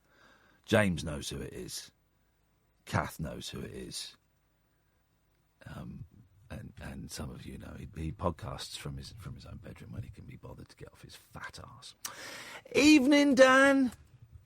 Hello. Hello, Dan. How you doing? Yeah, good, thanks, mate. What you got for us? Yeah, cheers. It's about your new listeners that you talk about from the jungle. Yes. I'm kind of a new listener. Know you from old, but I was actually searching the talk radio listings for the 2 nights in December, I believe it was. Oh, yeah. And I found Rufus Hound was on. And it turns out, and I was like, brilliant, Rufus Hound's on. He's really funny. He's good, he is. Turns out he was standing in for you. Oh. I didn't even, because I don't watch the television, I didn't even know the jungle was on, let alone you being in it. Good for you, mate. Well done. So because of Rufus Hound, I'm listening to you. Yeah. So wait a minute. What you're saying is, for this show to get... Not from the jungle. For this show to get more listeners, we need Rufus Hound to do this show more often. Is that what you're saying? Yeah, he was really funny last week when the Glaswegian thought he was you, and he was talking about the jungle, and he said, how'd you get on? He went, well, it was a bit hungry, but the strawberries were nice.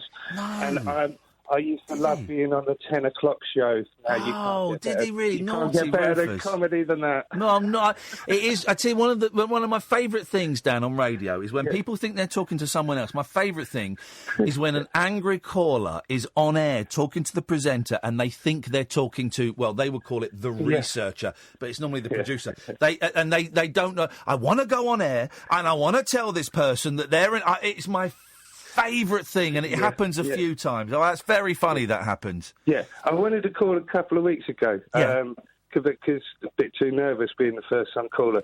But that was when you had a bit of a dull moment going, God, these bloody new listeners who watched me on the jungle. And I wanted to say, no, they're not all watching you on the jungle.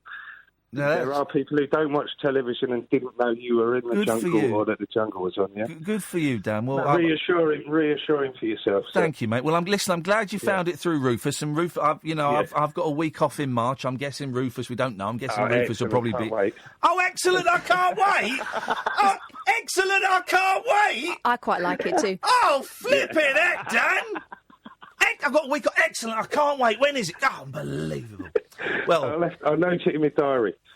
Thanks for calling, Dan. Thank you. Cheers. Cheers, mate. Ta-ta. Excellent. I can't wait. Cheeky git. Right, I'm going to make sure it's not Rufus. It'll be. I'm going to cancel that week off. That's what I'm going to do. That'll teach him. That'll learn him. Hey, what a cracking hour that was. This show, we just get little glimpses of what this show is going to be like in another year's time, another 2 years' time, when it keeps growing. And it is keeping growing, because, honestly, 3 reasons for the jungle. 1, I needed the money, to pay for stuff. 2, I wanted my kids to see me on a silly show because they'd never really seen me on TV, and I wanted to see them to see me in a heroic, silly, covered in slime thing. And 3, I wanted to say in front of 12 million people I do a radio show, and I made a real point of because you don't know what they're going to keep in the jungle. We talked about the radio show in there. I don't know if they showed it, but I made a real point of when I went out and sat with Ant and Dec, and they said, what did you make it? Why did you do it? I said, I did it because I want to say I've got a radio show weeknights from 10 on Talk Radio. Said it to 12 million people. That is nuts. And all of the TV stuff I'm doing now where I'm the guest, so not Good Morning Britain or Loose Women, because I'm there as part of the team, but all the stuff I'm doing like Sunday Brunch, there's not much of it. There's a couple more podcasts and things. It's all, they pay, of course they pay. You go and do silliness. And I say to everyone, as long as I can mention the Talk Radio show, if we can mention the rabbit hole, that'll be great. But as long as I can mention the Talk Radio show, that is what it's all about. No one else is doing it. No one else is plugging it. I might as well get out there and do it. And it's great. We've had that with Skylar, with Dan, although, I'll be honest, his attitude has... annoyed me a little bit, but this is the late night radio show that I wish I didn't work on because I would be at home listening to it. This is what I would be at home going, I should really get up, but that last hour, I'll give it 10 minutes and see where it goes. Well, give it a month and listen to Rufus. He's very good. I can't wait. We've got another hour, and for the first time this evening, the switchboard is absolutely empty. You've heard it now. You can call about anything. I'll give you the phone number in a second. It's free for most of you, pennies at most. You'll speak to the lovely James, and he will take your name and number. He will call you back. I don't say that enough. You get called back, all right? So the call's on us. We've switched off Periscope because, just really. So the best way to get in touch is to give us a call. 0344 499 1000. Okay? 0344 499 1000. My name is Iain Lee. Her name is Catherine Boyle. This is the Late Night Alternative, and you can listen to it weeknights from 10, only here on Talk Radio. The Late Night Alternative with Iain Lee on Talk Radio. We have ways of making you talk. Well, I'm not the kind to kiss and tell, but I've been seen with PaRappa. I've never been with anything less than a 9. So fine, I've been on fire with Sally Field, gone past with a girl named Bo, but somehow they just don't end up as mine. It's a death-defying life I lead. I take my chances. I die for living in the movies and TV. But the hardest thing I ever do is watch my leading ladies kiss some other guy while I'm bandaging my knee. I might fall from a tall building, I might roll a brand new car, 'cause I'm the unknown stuntman that made Redford such a star.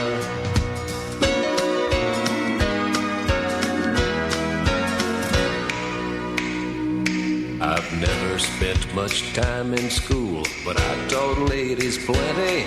It's true, I hire my body out for pay. Hey, hey, I've gotten burned over Cheryl Teague's, blown up for Raquel Welch. But when I wind up in the hay, it's only hay. Hey, hey, I might jump an open drawbridge or Tarzan from a vine, 'cause I'm the unknown stuntman that makes Eastwood look so fine.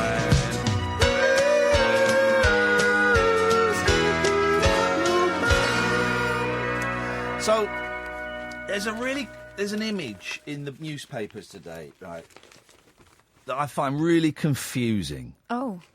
I'm going to show it to you. I find it confusing because I know her. Ah. It's Toff in her pants.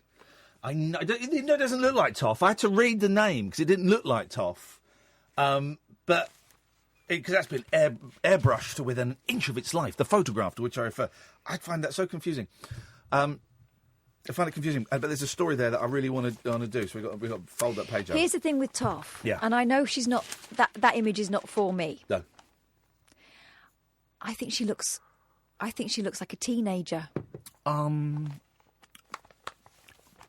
know what you mean. I like Toff. I didn't really speak to Toff the first couple of weeks, and then the last week we got on really, really well.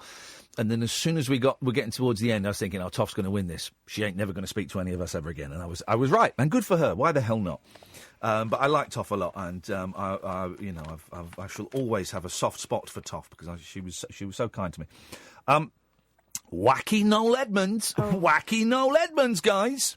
0344 499 1000. By the way, is the phone number. And no calls on the switchboard, but that's fine. If you want to phone up and chip in, you can. You speak to James, he'll call you back, and then we'll put you on the air. We're here until 1 o'clock, and then it's Paul Ross at 1, and then at 5 o'clock it's James Max. It's the next couple of shows that are coming on. Wacky Noel Edmonds claims trees can talk to each other up to 50 miles apart. That's not that ridiculous. Do we know they can't? That's not that ridiculous. Their roots can go, not for miles, but their roots certainly stretch out very, very far. Someone told me once that an oak tree is as big underground as it is overground. That makes sense, doesn't it? Yeah. But with skeleton squirrels running on it. It's like the inverse. It's like a negative. It's like a tree negative with negative squirrels. The Knowles House party host, 69, says in Africa, bushes turn toxic when giraffes eat them and communicate to warn their tree pals. Well, that can't be true, otherwise there'd be no giraffes. Yeah. He said, it's just a fact. Well, it's known they do. They communicate with each other. Well, I don't dispute that plant life. Why shouldn't plant life communicate with each other? Just because it has no mouth doesn't mean it can't communicate with it. Why can't they? I suspect they can on a very high frequency or low, or on a frequency that we are interdimensionally, they can communicate. There is a very well-known bush in Zimbabwe which the giraffe like to eat, and when they nibble away at one bush, it turns itself toxic because it's being invaded, assaulted. That message is sent... Right, Google this. Zimbabwe toxic bush. Really? Really? Catherine, please. That message is sent away to all those bushes in the area. He also claims, we know this because he decided to attack online one of our listeners, Vaughan, because Vaughan had the misfortune to be negative and give himself cancer. Remember that? Remember when Vaughan gave himself cancer? By being negative. I can't find anything obvious under Zimbabwe toxic bush, but I did find this from Psychology Today. Yep. Question. And this is from 2014. Maybe it's the same thing that Noel read and he's been keeping it in his mind. Wacky Noel. Are plants entering the realm of the sentient? Oh. In 1900, the Bengali biophysicist... The what? Bengali. No. Bengali? Bengali. Yes. And botanist Jagdish Chandra Bose... Yeah. Taught that plants are not merely passive organisms lacking sense. Instead, they explore their environments and can learn and change their behaviour with purpose. Yep. Plants have an electrical nervous system, he claimed, that allows them to transmit information among their roots, stems, leaves and other parts. Sounds a lot like what Noel's trying to peddle there. Yeah. In the last couple of decades, botany's begun to catch up with these ideas, leading scientists to do some amazing questions. Are plants conscious? Do they have knowledge? Can they feel pain? In 1992, researchers discovered that tomato plants will produce certain proteins throughout their bodies when they are wounded. The speed of the response precludes the possibility of chemical signals. The plants are producing electrical signals to direct You're losing me slightly. Change to occur more quickly with more distant parts of the plant. Did you understand that, Ewan? Yeah, no. Are you on speakerphone? No. Right. Why do you keep phoning up, waiting on the line, then hanging up, and then phone up a bit later on? Because it's a little bit annoying. No, but the last time it wasn't me. My phone died, but I had it 2 times. People, my cousin, she rang you early on, and she keeps spamming me by doing phone calls. Just because it creates more work for an already, as I can see, already overworked team we've got here this evening. It just creates more work. It's just my cousin that was on Brittany from Wales. She was speaking to you about a baby in a C-section. Oh, Brittany's your cousin. Oh, is that the baby that you looked after? Yes, I was going to tell her. I told her I rang you and said I babysat her when she was 2 weeks old. Wowzers. Gosh. Yes, but Brittany sounds so normal. Pardon? What? Is it, sorry? Well, I'm getting all my friends and family to ring in and listen to your show, because also my other friend, Mike Rose from Nancy Glow, rang you last night, I believe. Right. About talking up to you about the celebrities he's met and the radio. Right. And what have you called in for? Well, just to tell you about me and my friends and family and everyone in the South Wales Valleys, we all like to listen to Talk Radio Live from London. That's brilliant, fantastic. I mean, thank you. Hello? Yes? Who's that? Who's that? Oh, a funny thing happened to me a couple of years ago. Did you get pissed? No, it was worse than that. I went to Spain, yeah? Had a few beers over there in Benidorm, yeah? And in my apartment where I was saying there was a cockroach, yeah? I noticed a couple. Cucaracha. I didn't say nothing, but I got home, yeah, 2 weeks later, and I had a lump on my face. I said to the doctor, what's this flipping lump? He said, oh, that's nothing. Just go home and that'll be all right, yeah? A couple of weeks later, it was like a lump, so I grabbed hold of it, tried to get it off my face, and now the cockroaches come out. No. Yeah, they did. Yeah, but that's not even... Why would... But, right, first of all, that's not true. It must have bit me in my sleep, the cockroach. Yeah, and then crawled into your skin and lived there for a month. Yeah, it did. And all the babies, the cockroaches come out in my face. But that didn't happen. It did. I'm telling you. It's a fact. Right, OK. All right, he's a fact. He's telling us and it's a fact. He's so emphatic about it. It must be true. Sounds legit. It giggled though, wasn't it? Yeah, how you doing? My patience is wearing thin. Yeah, calves as castration. Thinner. Yep. Thinner. Yeah. Yeah, that's good. Okay. Well, no, that's not good. But I mean, it's nice to get words in this race for change. I've been waiting to get through. I can't even get through. It's too busy. No, you haven't. You phoned up about 45 seconds ago, and you came on the air about 40 seconds ago. No, I phoned up at 10 o'clock and it was doing chock-a-block. No. I asked. Yeah, I asked James. Yeah, I know you did. I asked James to say thanks very much, Andre. Maybe not tonight. No thanks. Yeah, exactly. And we do that. So if people call in every single day, we're now in a very luxurious position where I can say sometimes, ask him to call in tomorrow. Oh, thanks. Yeah. Oh, Ian, I've been doing some painting, and decorating around my house. Okay. But I need some brilliant wallpaper. Right.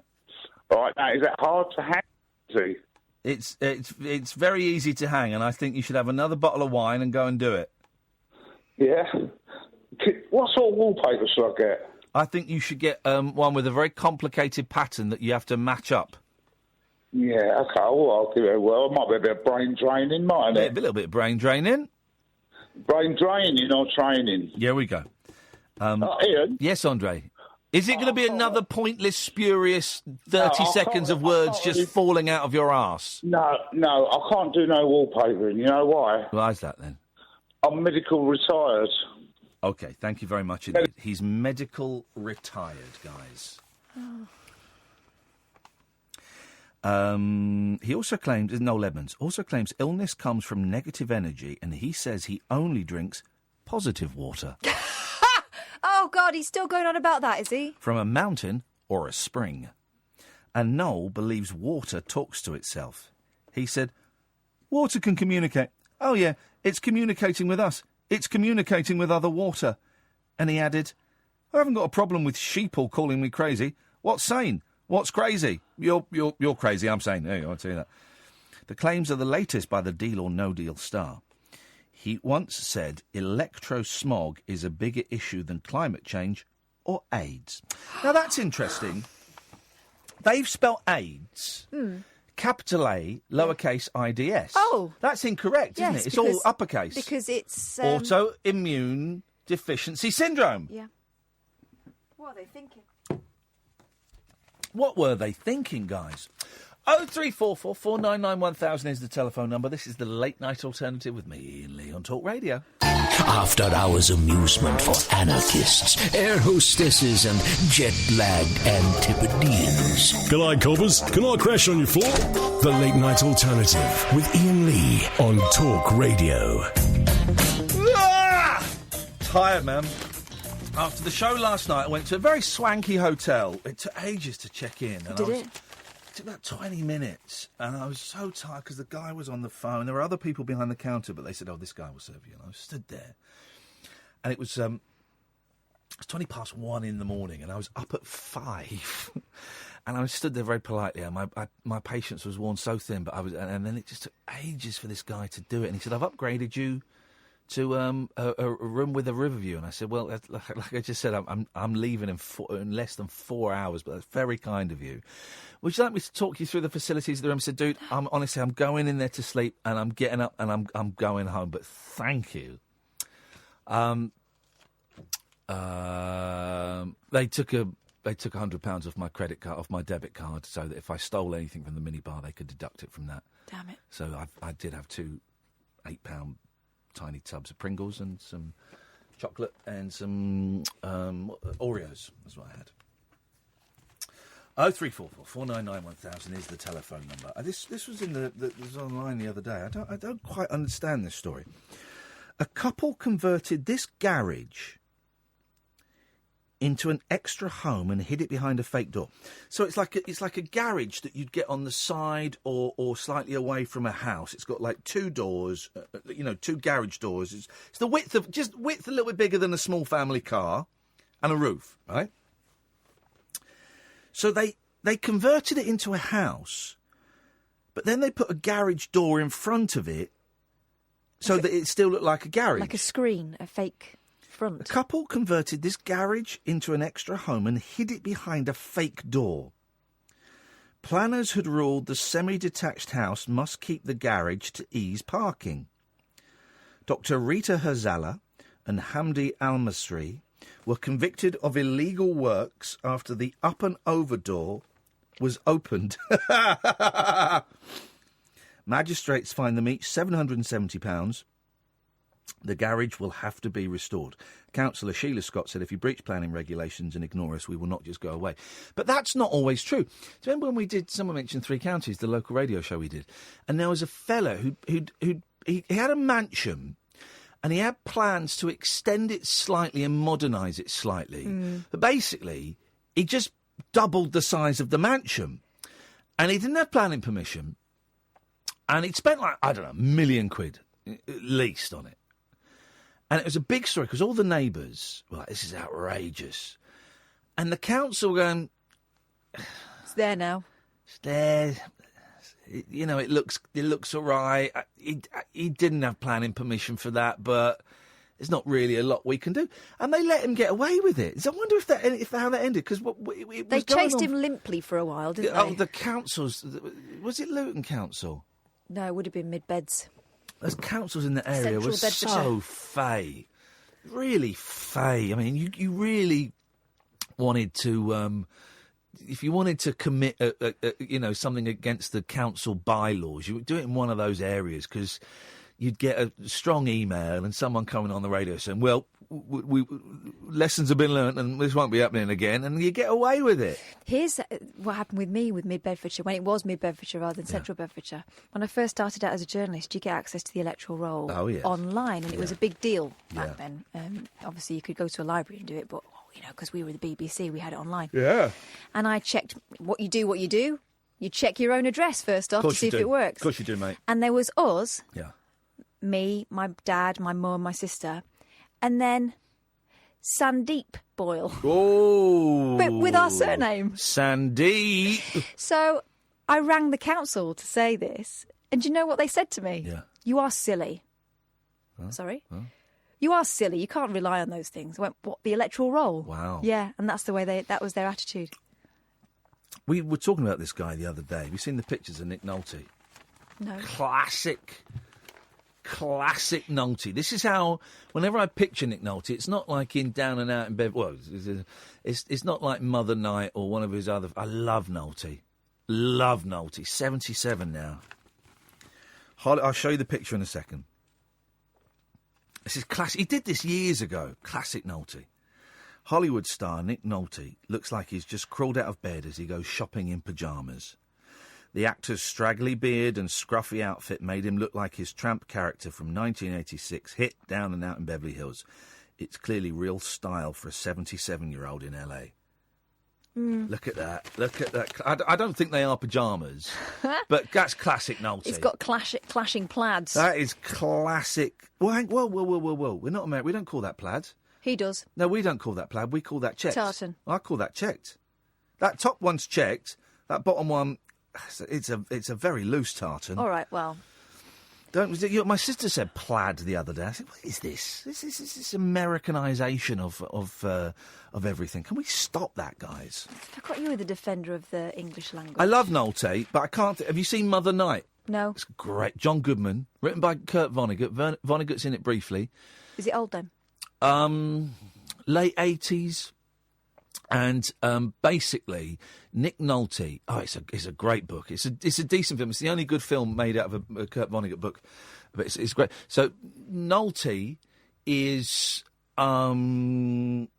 he is working in Germany just before World War II, or as World War II's kicking off, and he's about to flee, and then the CIA get in touch with him and say he's like a radio host or a broadcaster, and they say, "We want you to work undercover and get as far up the Nazi chain as you can get." And he basically is Lord Haw-Haw, you know, right? Yeah. So he's in there basically doing all these messages about, Hitler is good and the Jews are bad and all of this stuff, and he's passing on information that is helping the Allies and the war effort. Right, so Hitler is good. Well, no, but there's all stuff in it. It's clever in that. And then, as the war comes crashing down, and he gets he has to escape, and basically the CIA deny all knowledge of him. And it's so good. Watch it, man. It's such a good film. And he goes and lives in America. It's such a good film. I'm going to watch Mother Night. I'm going to find me Mother Night. I'm going to watch that. I had it on DVD somewhere. I probably got rid of it in the Great Purge. The Great Purge. It's a great film. And Vonnegut's in it briefly. But Nolte, dressing a bit slack, that's not news, is it? He's been doing it for ages. Oh God, he'll do it once. He's been doing it for a long, long time. 0344 499 1000 is the telephone number. Good evening. Where's Daisy gone? Where's Daisy gone? What's going on with people? Here we go. This is how I'm going to lose weight. And I've often thought this. It's a chomp warning. It says here, chomp warning.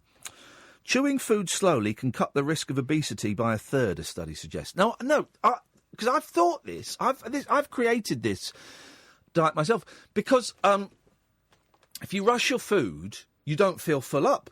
So because you're not digesting it. It's not until about 20 minutes after a meal that I feel full up. Because I can keep eating. And then if you eat it slowly, you digest it. You digest it better. And you don't eat as much. This is science. It's in the paper. People who ate their meals at a normal rate, this might be bollocks, were 29% less likely to be dangerously fat than those who wolf down their nosh. Well, there's a phrase for it, and I can't think. Is it cause and effect? That's not the right phrase, but those who ate... actually, that's bollocks.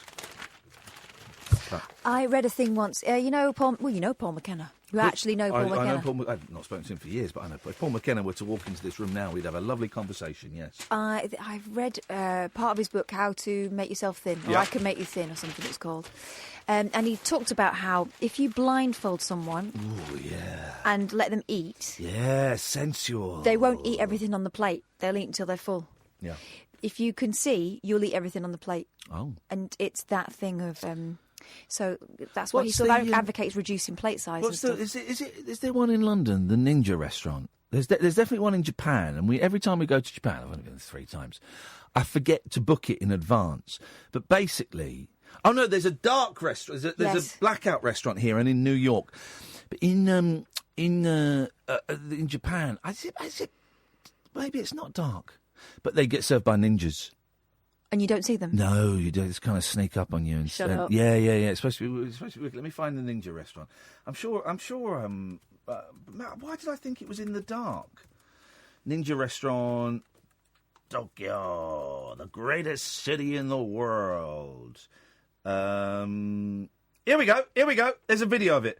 We dine as ninjas slink around to and fro in the darkness. Anyway, let's have a little. This is Mary and Sean's Adventures Abroad. Warfare Dining. Here we go. All right, we're in Tokyo, and we're just about to go inside a very special restaurant. So we've been really looking forward to this. Can anyone guess what it is? Ninja restaurant! It's a ninja restaurant. Get a microphone! All right, so let's go inside. Here we go.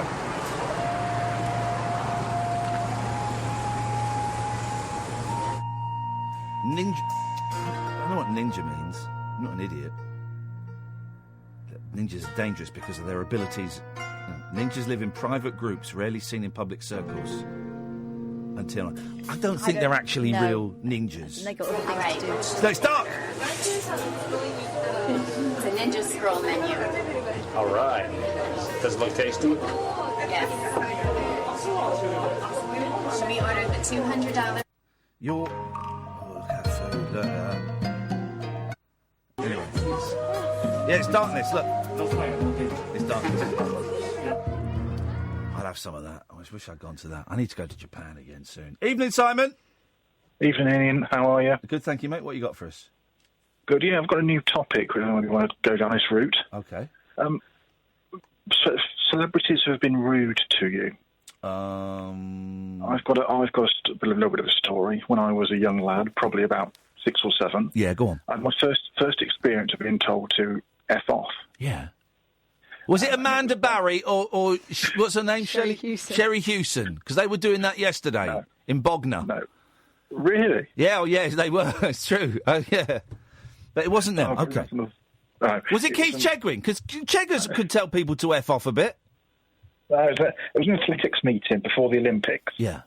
Daley Thompson. Oh, Simon, steady on. Go F off. Well, we know. You said it. It's a yellow card now, man. Sorry, I do apologise. Yeah, okay. So basically, all you kids will go F off. Yeah, we got that. Yeah, when you actually said it. Yeah, we got that. Bizarre because we were asking for his autograph. Yes. I was amazed, and then of course a couple of parents heard it. Yeah. And got involved with the conversation. With Did they have a word with it? Because if he'd have said that to one of my kids, I'd have been, "Oi, Thompson, you not only have you buggered up 2 ZX Spectrums for me, you're now having a go at my kids." Yes, those keypads tapping. Yeah. So I just wanted to know, any celebrity been rude to you ever, Ian? Yeah, Al Jardine from the Beach Boys. Thanks very much for calling. Al Jardine from the Beach Boys, yeah, rude to me. I'm never going to let that one go. Loads of celebrities have been rude to me. But primarily Al Jardine from the Beach Boys is the one that gets me, because I love the Beach Boys. And I even called him Mr. Jardine. Yeah. He didn't tell me to F off, though. Not with his words. No, I mean... Did you see if Paul Ross wants to start half an hour early? Because I'm losing the will to live tonight. I tell you what we'll do. Last 30 minutes. James, rest your fingers. We'll take calls straight to air if anyone wants to play that. We'll take calls straight to air. So you'll call up 0344 499 1000. I will see you on the screen. I will put you through. I suspect we won't get many takers for that tonight as the calls have dropped off a bit, and that's absolutely fine. It's only another 30 minutes and then Paul Ross comes on at 1. I'm Iain Lee. This is the Late Night Alternative on Talk Radio. The Late Night Alternative with that man, Iain Lee. There's no strangers here, just friends you haven't stalked on Facebook yet. Have never sent my picture to anyone who didn't request it. The Late Night Alternative with Iain Lee on Talk Radio. Yes. Pull straight to air for the last 30 minutes if you want, but there's no fuss if you don't mind. Me and Kath and my mate Simon went out. Simon I've not seen for ages. We went out for dinner. We went to Nando's. And we went into Nando's. There was a big old queue there. And I thought I heard them say, hang on a second, line 1, you're on the wireless. Hello? Yeah, you're on the air. Oh, really? Yep. Oh, cool. Well, hello. And now you're not. I thought I heard them say it's going to be like an hour to sit down, right? Because there's a few people in front of us. So I heard that and I went, oh, let's go somewhere else. We went off for a burger. Well, this fella, Colin, was in front of me. He just emailed me. Hello, Ian. Hope you're well. Saw you coming into Nando's earlier. You left pretty quickly after arriving because of the queue for a table. Then there's a long email, which I will read, Colin, at some point, but I'm not going to read it now. But I'm skimming it and I can see some nice things. P.S. Everyone in the queue was seated about 90 seconds after you left. Oh, well. Oh, he's emailed in. He's not emailed in to rub it in, but there you go. Isn't that funny? Went and had a nice burger instead, though, and I ate too much food, and I've got to stop eating too much food. This is what I've got to do. I cannot get my head around this weight thing. Let's have a look at the Daily Star, 'cause I didn't have the Daily Star in the office, so let's see if we missed anything. Pancakes. Everyone's doing pancakes. That's all right. Star Wars icon Mark Hamill says he would have been happier without returning to play Luke Skywalker. He could have said no. Yeah. He had the option to say no. I don't think Disney held a gun at his head. Did he give the feedback? Yeah. Hello, line 2, you're on the wireless. Too slow. Got to be quick, guys. The 66-year-old was loving life, voicing animations and video games before his screen comeback in The Last Jedi. He said, I was happy doing voiceovers like the ultimate lazy actor's dream. You don't have to memorise lines. You can show up looking like Kel. If they hadn't asked us back, I've been good with that. I know people who've worked with him and said he's a tricky old fish. Hello, line 1, you're on the wireless. Hello, Ian. Hello, Kath. Hello. I'm enjoying the show, Ian. You carry on. It's a good one tonight. First one, is it wrong that I'm having chicken and fish fingers? That's surf and turf, isn't it? I guess. Yeah, it's fine. Absolutely fine. If I were you, I would have stuffed the fish fingers in the chicken. No, they'd complain. Oh. They put up enough of a fight putting them in the oven as it was. There we go, you see. Well done. And secondly, yes. Along the theme of Daley Thompson, and I won't swear, no. I was at a Barnet game many years ago. Barnet v Barnet? That sounds like an unusual fixture. Who won? Barnet. Actually, it was Barnet v Barnet. It was Carl Hoddle's testimonial. So it was Barnet v Barnet Reserves, I think. Okay. So I accidentally said what it was. And then I'm like you, I love my gaming. I'm a fan of Daley Thompson's decathlon. That man has, it's the reason why I got short fingers. Yeah. And he walked past and I went, oh, hello, Daley. And he stopped. I said, oh, what team do you support? And don't worry, I'm not going to swear. He says, none. I don't effing like football. So, hang on a minute. He played football for Reading, didn't he? He played for who? Daley Thompson played football for Reading, didn't he? Don't think so. I know he played in the Charity Shield one year. Excuse me. I think it was. Excuse me. What? Hello? I think so. Oh, he played Daley Thompson. Daley Thompson played for Reading for one season. Did he actually make any first-team appearances, though? Yes. Right, hang on a minute. Right, now you're qualifying it. Even if he didn't, I'm still right. But yes, he did. He actually scored in a friendly against Leatherhead. Thanks very much for calling. Line 2, you're on the wireless. Are aliens real? Yep. That's cool. Thanks for calling. That was NASA. I like to help those guys out. Yeah, Daley Thompson. He played, and he was quite old as well. He was sort of, I'm going to say, he was about 38 when he did it. It was in '94. Yeah, it was a big old thing. It was a long time after he'd quit the decathlon nonsense. 38, I'm going to say, when he joined Reading. Am I right? Don't know. There we go. Yeah, say yes then. Just say yes. Yeah. There we go. Perfect. That's what you got to do.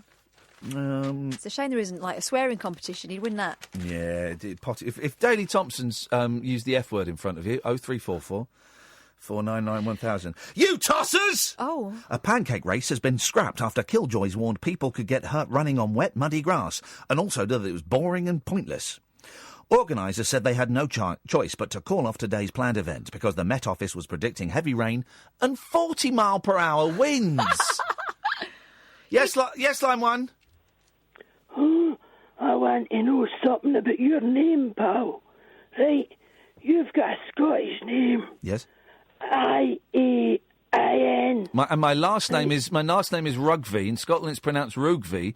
And my second cousin. Hold on. You hold on. My second cousin played football for Aberdeen. I want to know, right? How can you have a Scottish name? You've not got a Scottish accent. That's not right. Thank you. Neither of you. Line 2, you're on the wireless. Joe Cox was probably cheating on. There we go. I don't know what that is. Race bosses feared the wet ground. Right, okay, hang on. This is the front page is snowflake health and safety officials have declared war on pancake races. They haven't, no. No, it's not, no. Health and safety officials have said that this particular pancake event would be unsafe. So I love when we had a really good health and safety guy because I like health and safety because it's there to stop people dying. You know, one of the reasons we have health and safety is because a guy died filming a stunt for Noel Edmonds' Late Breakfast Show, whatever it was called back in the day. A guy called Michael Lush, I think his name was. Horrific thing, and it quite primarily, partly because of that tragic accident. That health and safety, and what they do is they, for the most part, 98% of it is going, right, okay, I think that looks safe, you can do that. And like 2% is nonsense, but most of it is they're there to stop people dying. Like industrial accidents in factories that used to kill a lot of people. How many people, hello? Oh, this is a tune. Keep playing it. Keep playing it. I'm going to find it and match it up. I'm going to... Keep playing it. Here we go. Where is it?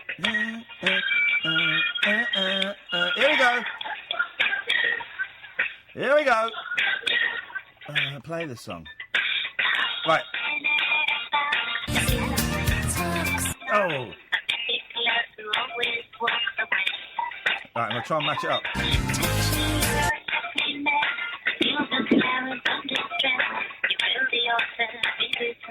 I'm going to match it up. Here we go.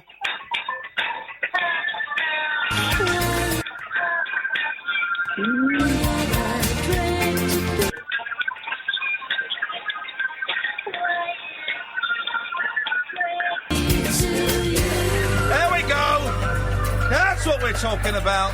So if you wanna sing, that's what we'll do. That's what we'll do. And if you wanna hang, that's what we'll do. That's what we'll do. Line 2, you're on the wireless. Oh, he's playing his phone.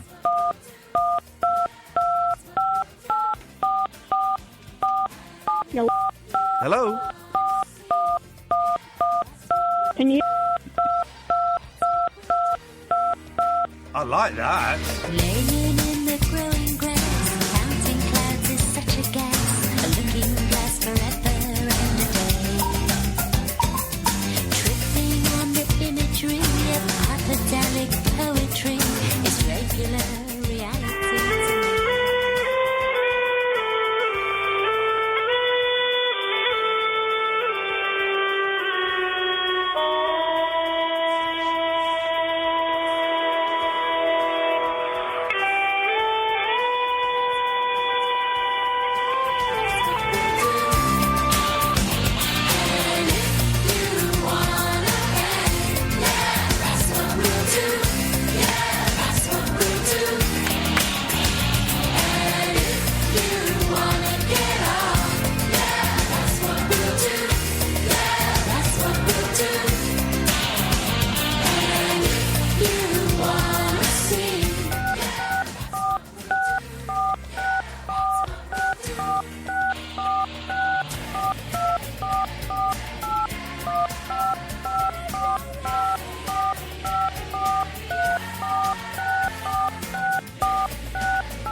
Yes? So, I think you're a bit of a con man. Thank you very much indeed, madam. There we go.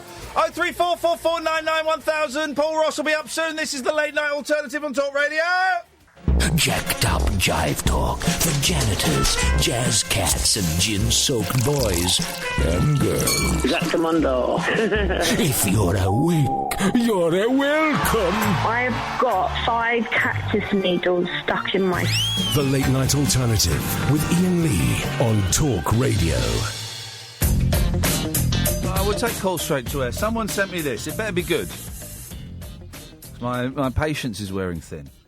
Kids sing a rough rendition of Here Comes the Sun at a Massachusetts talent show in 1981. They mess up numerous times and have several false starts. It's very charming. Right, well, I will be the judge of that. Let's And listen. Eric Comst.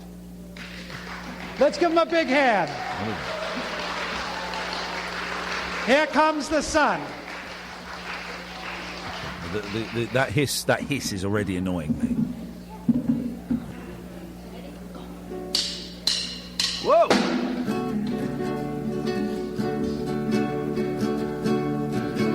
The sun, here comes the sun.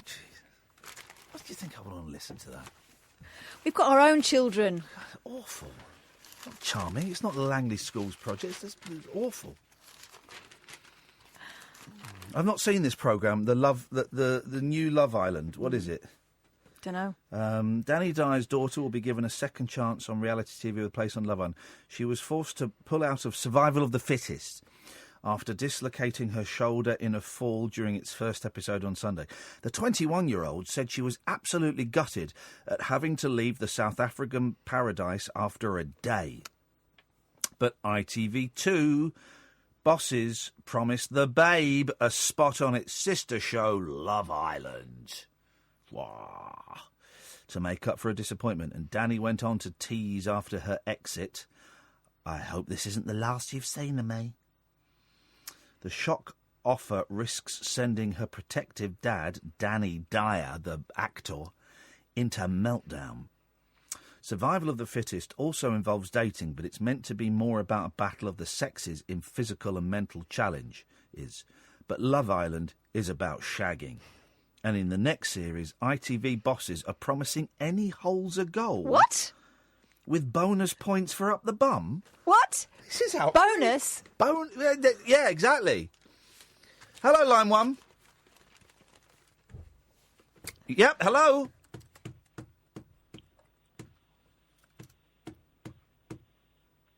Hello. Okay, let's go to that kid that keeps calling up. Hey, son, how's it going? What's the best radio? Sorry? What? Hello? Yes? This is the best radio. Right, okay. It's not. It's the only thing that's worth listening to on the radio, though. No, it's not. Well, what's better? Short Cuts on Radio 4, hosted by Josie Long. That's better. Is it really? Yes, it really is. I've got dozens of them stored up on my iPod and stored up on my computer, and I dip into them whenever I feel blue. I didn't like you on I'm a Celebrity, but you're very good on the radio. Okay. So. But why would you? Sounds Why? fun. But why would you? Okay, you're young, and that's cool, man. But why would you? Why would you tell someone you didn't like them? Because it's important to be honest. Well, no, it's not. It's not. And here's the thing: it's not. It's important to be honest when it is appropriate to be honest. But sometimes being honest can hurt people unnecessarily, can't it? Well, yeah, but surely you know you were acting on the I'm a Celebrity. No, I wasn't. Well, okay, fine. Well, I wasn't acting. Some of it. Well, no, I wasn't acting. I was being myself. But here's the thing: saying to someone, "I didn't like you 2 months ago," but I like you now. That isn't. It might sound like a compliment to you because of your inexperience in social situations, but it's not a compliment. It is. And I know you didn't mean it this way, but it is. It can be hurtful and it can be rude. I'm just saying that. Listen, I'm big enough to take it on the chin, but sometimes I'm not big enough to take it on the chin. And you may meet other people as life goes on where you didn't like them 2 months ago, but you like them now. You don't need to tell them that. Also, what happened to Amir afterwards? Sorry? Well, is it Amir, the other guy who dressed up as a cat? Did you listen to anything I just said? Yeah. Okay, what did I just say? You said that it's not always good in social situations from lack of experience, and that it won't always not be offensive, and that you can take it on the chin. It's kind of not what I said, but okay. It's late. Yeah, but what happened with Amir, though? When? After I'm a Celebrity, I thought something happened. I don't know. You'll have to speak to Amir to ask him what's happened to Amir. I've only seen him once, I think, since after I'm a Celebrity. Oh, I thought like he hated you afterwards or something. Where did you hear that? I can't remember. I think I'm getting mixed up with something. Well, I appreciate your new listenership. Yeah. Okay. Also, the thing on Sunday with the aliens is also quite good. Howard Hughes, 10 o'clock on a Sunday night is excellent. Mm-hmm. Okay, I find myself reading the newspaper now instead of listening to you, so that means it's time for me to move on. Thank you. Hello, line 1. When I was young, so much younger and Okay. Get your lover in a 4-poster bed? Easy. £5 for a night of passion. I mean, assuming it's £5, not 5 people. I don't get why 4-poster beds are supposed to be romantic. I've slept in 4-poster beds. Wedding night was in a 4-poster bed. I've stayed in hotels 4-poster beds. And you go. The first time 4-poster beds, I think, are sexy to like 19-year-olds. 19-year-olds go, "Ooh, 4-poster bed, bit sexy." It's not unless you're like doing, you're tying up. But it's not. Is it the curtains thing? Do you close the curtains? No, you don't close the curtains when you're in 4-poster beds. Well. Budget-conscious lovers. I would never make love to someone who is budget-conscious. Can spend a £5 and get a self-assemble 4-poster hotel bed. Basically, it's like a marquee over your bed. Oh, God. The striking fold-out structure comes complete with a pink and orange canopy set off by a chiffon effect. Oh, someone tweeted us saying they want to propose to their partner at the Rabbit Hole in Bath. First things first, I don't believe it. I don't believe it. But secondly, God, no. I could never be complicit in such a public form of bullying. Proposing to someone in front of an audience is, I think, puts so much pressure on the person who is being proposed to, because you obviously it's someone that you like, possibly someone you love, so you don't want, if the answer's no or maybe or can we think about this or Not actually now. I've got issue, yeah, or I was going to tell you today that Mum's got cancer and I just want to, whatever it is, right? No one wants to embarrass someone that they are affectionate to. All right, not even affectionate. No one wants to embarrass someone they like in front of 100, 200, 1,000 people. Well, hopefully it's one of many decisions you'll be making together in your life. Yeah. You don't need a load of people who don't know you, don't know your situation. Yeah. Yeah, like you say, putting pressure on her. Or him, because... In this situation, it's a woman, but... Men can propose to men.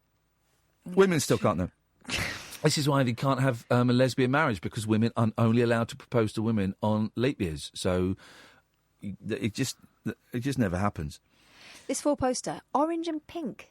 The striking photo come with a pink and orange canopy set off by a chiffon effect netting, chiffon effect. Sounds ghastly and highly flammable. Romantics can even enjoy a bottle of bedside bubbly, a litre of Premier Cru Fanta. What? A litre?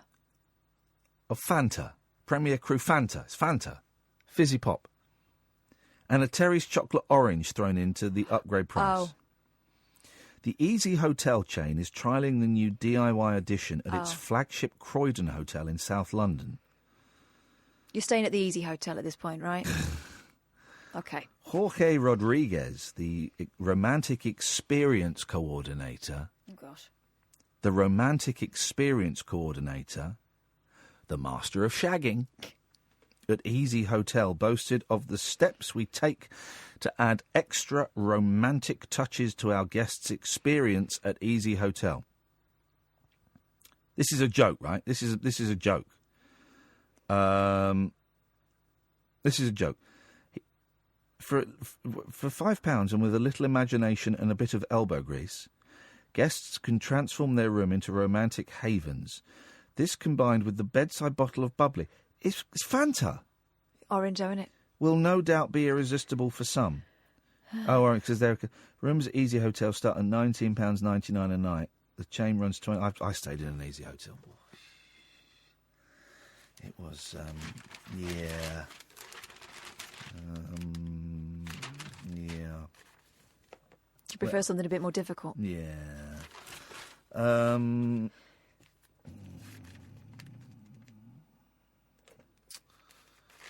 Just going through... I didn't get a chance to look at the Star before we came... Oh, there's bums everywhere. Bums, bums, bums. Bums are the new boobs.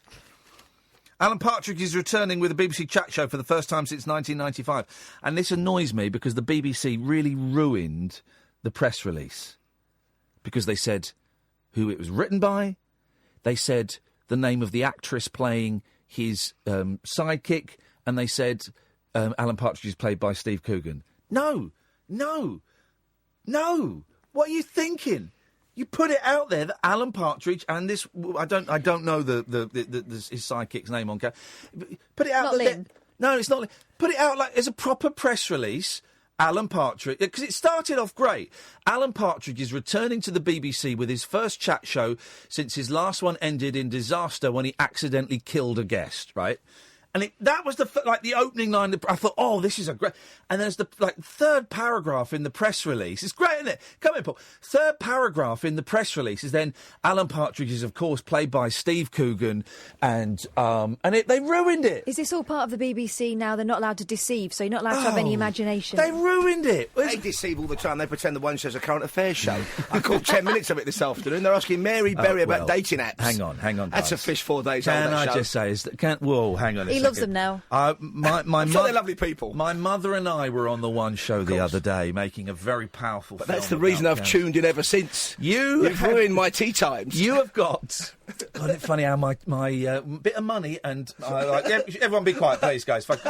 You've got 40 seconds, Paul, to sell your show. Why should the listeners carry on listening after 1 o'clock, Paul Ross? Pancake Day fills me with boredom, but we're crossing live to Liberal in Kansas, which since 1950 has competed with Olney and Buckinghamshire on pancake racing. They take it as a sport, and somebody wins. They did it at midday today, and it's called Liberal because they used to give away free water in the 1890s, and the people say, how liberal of you.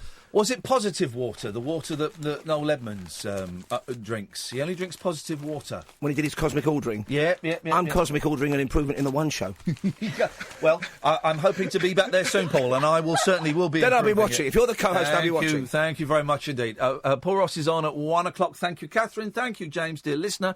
Thank you so much for putting up with this nonsense tonight. We'll be back tonight at 10. Until then, from us, ta-ta!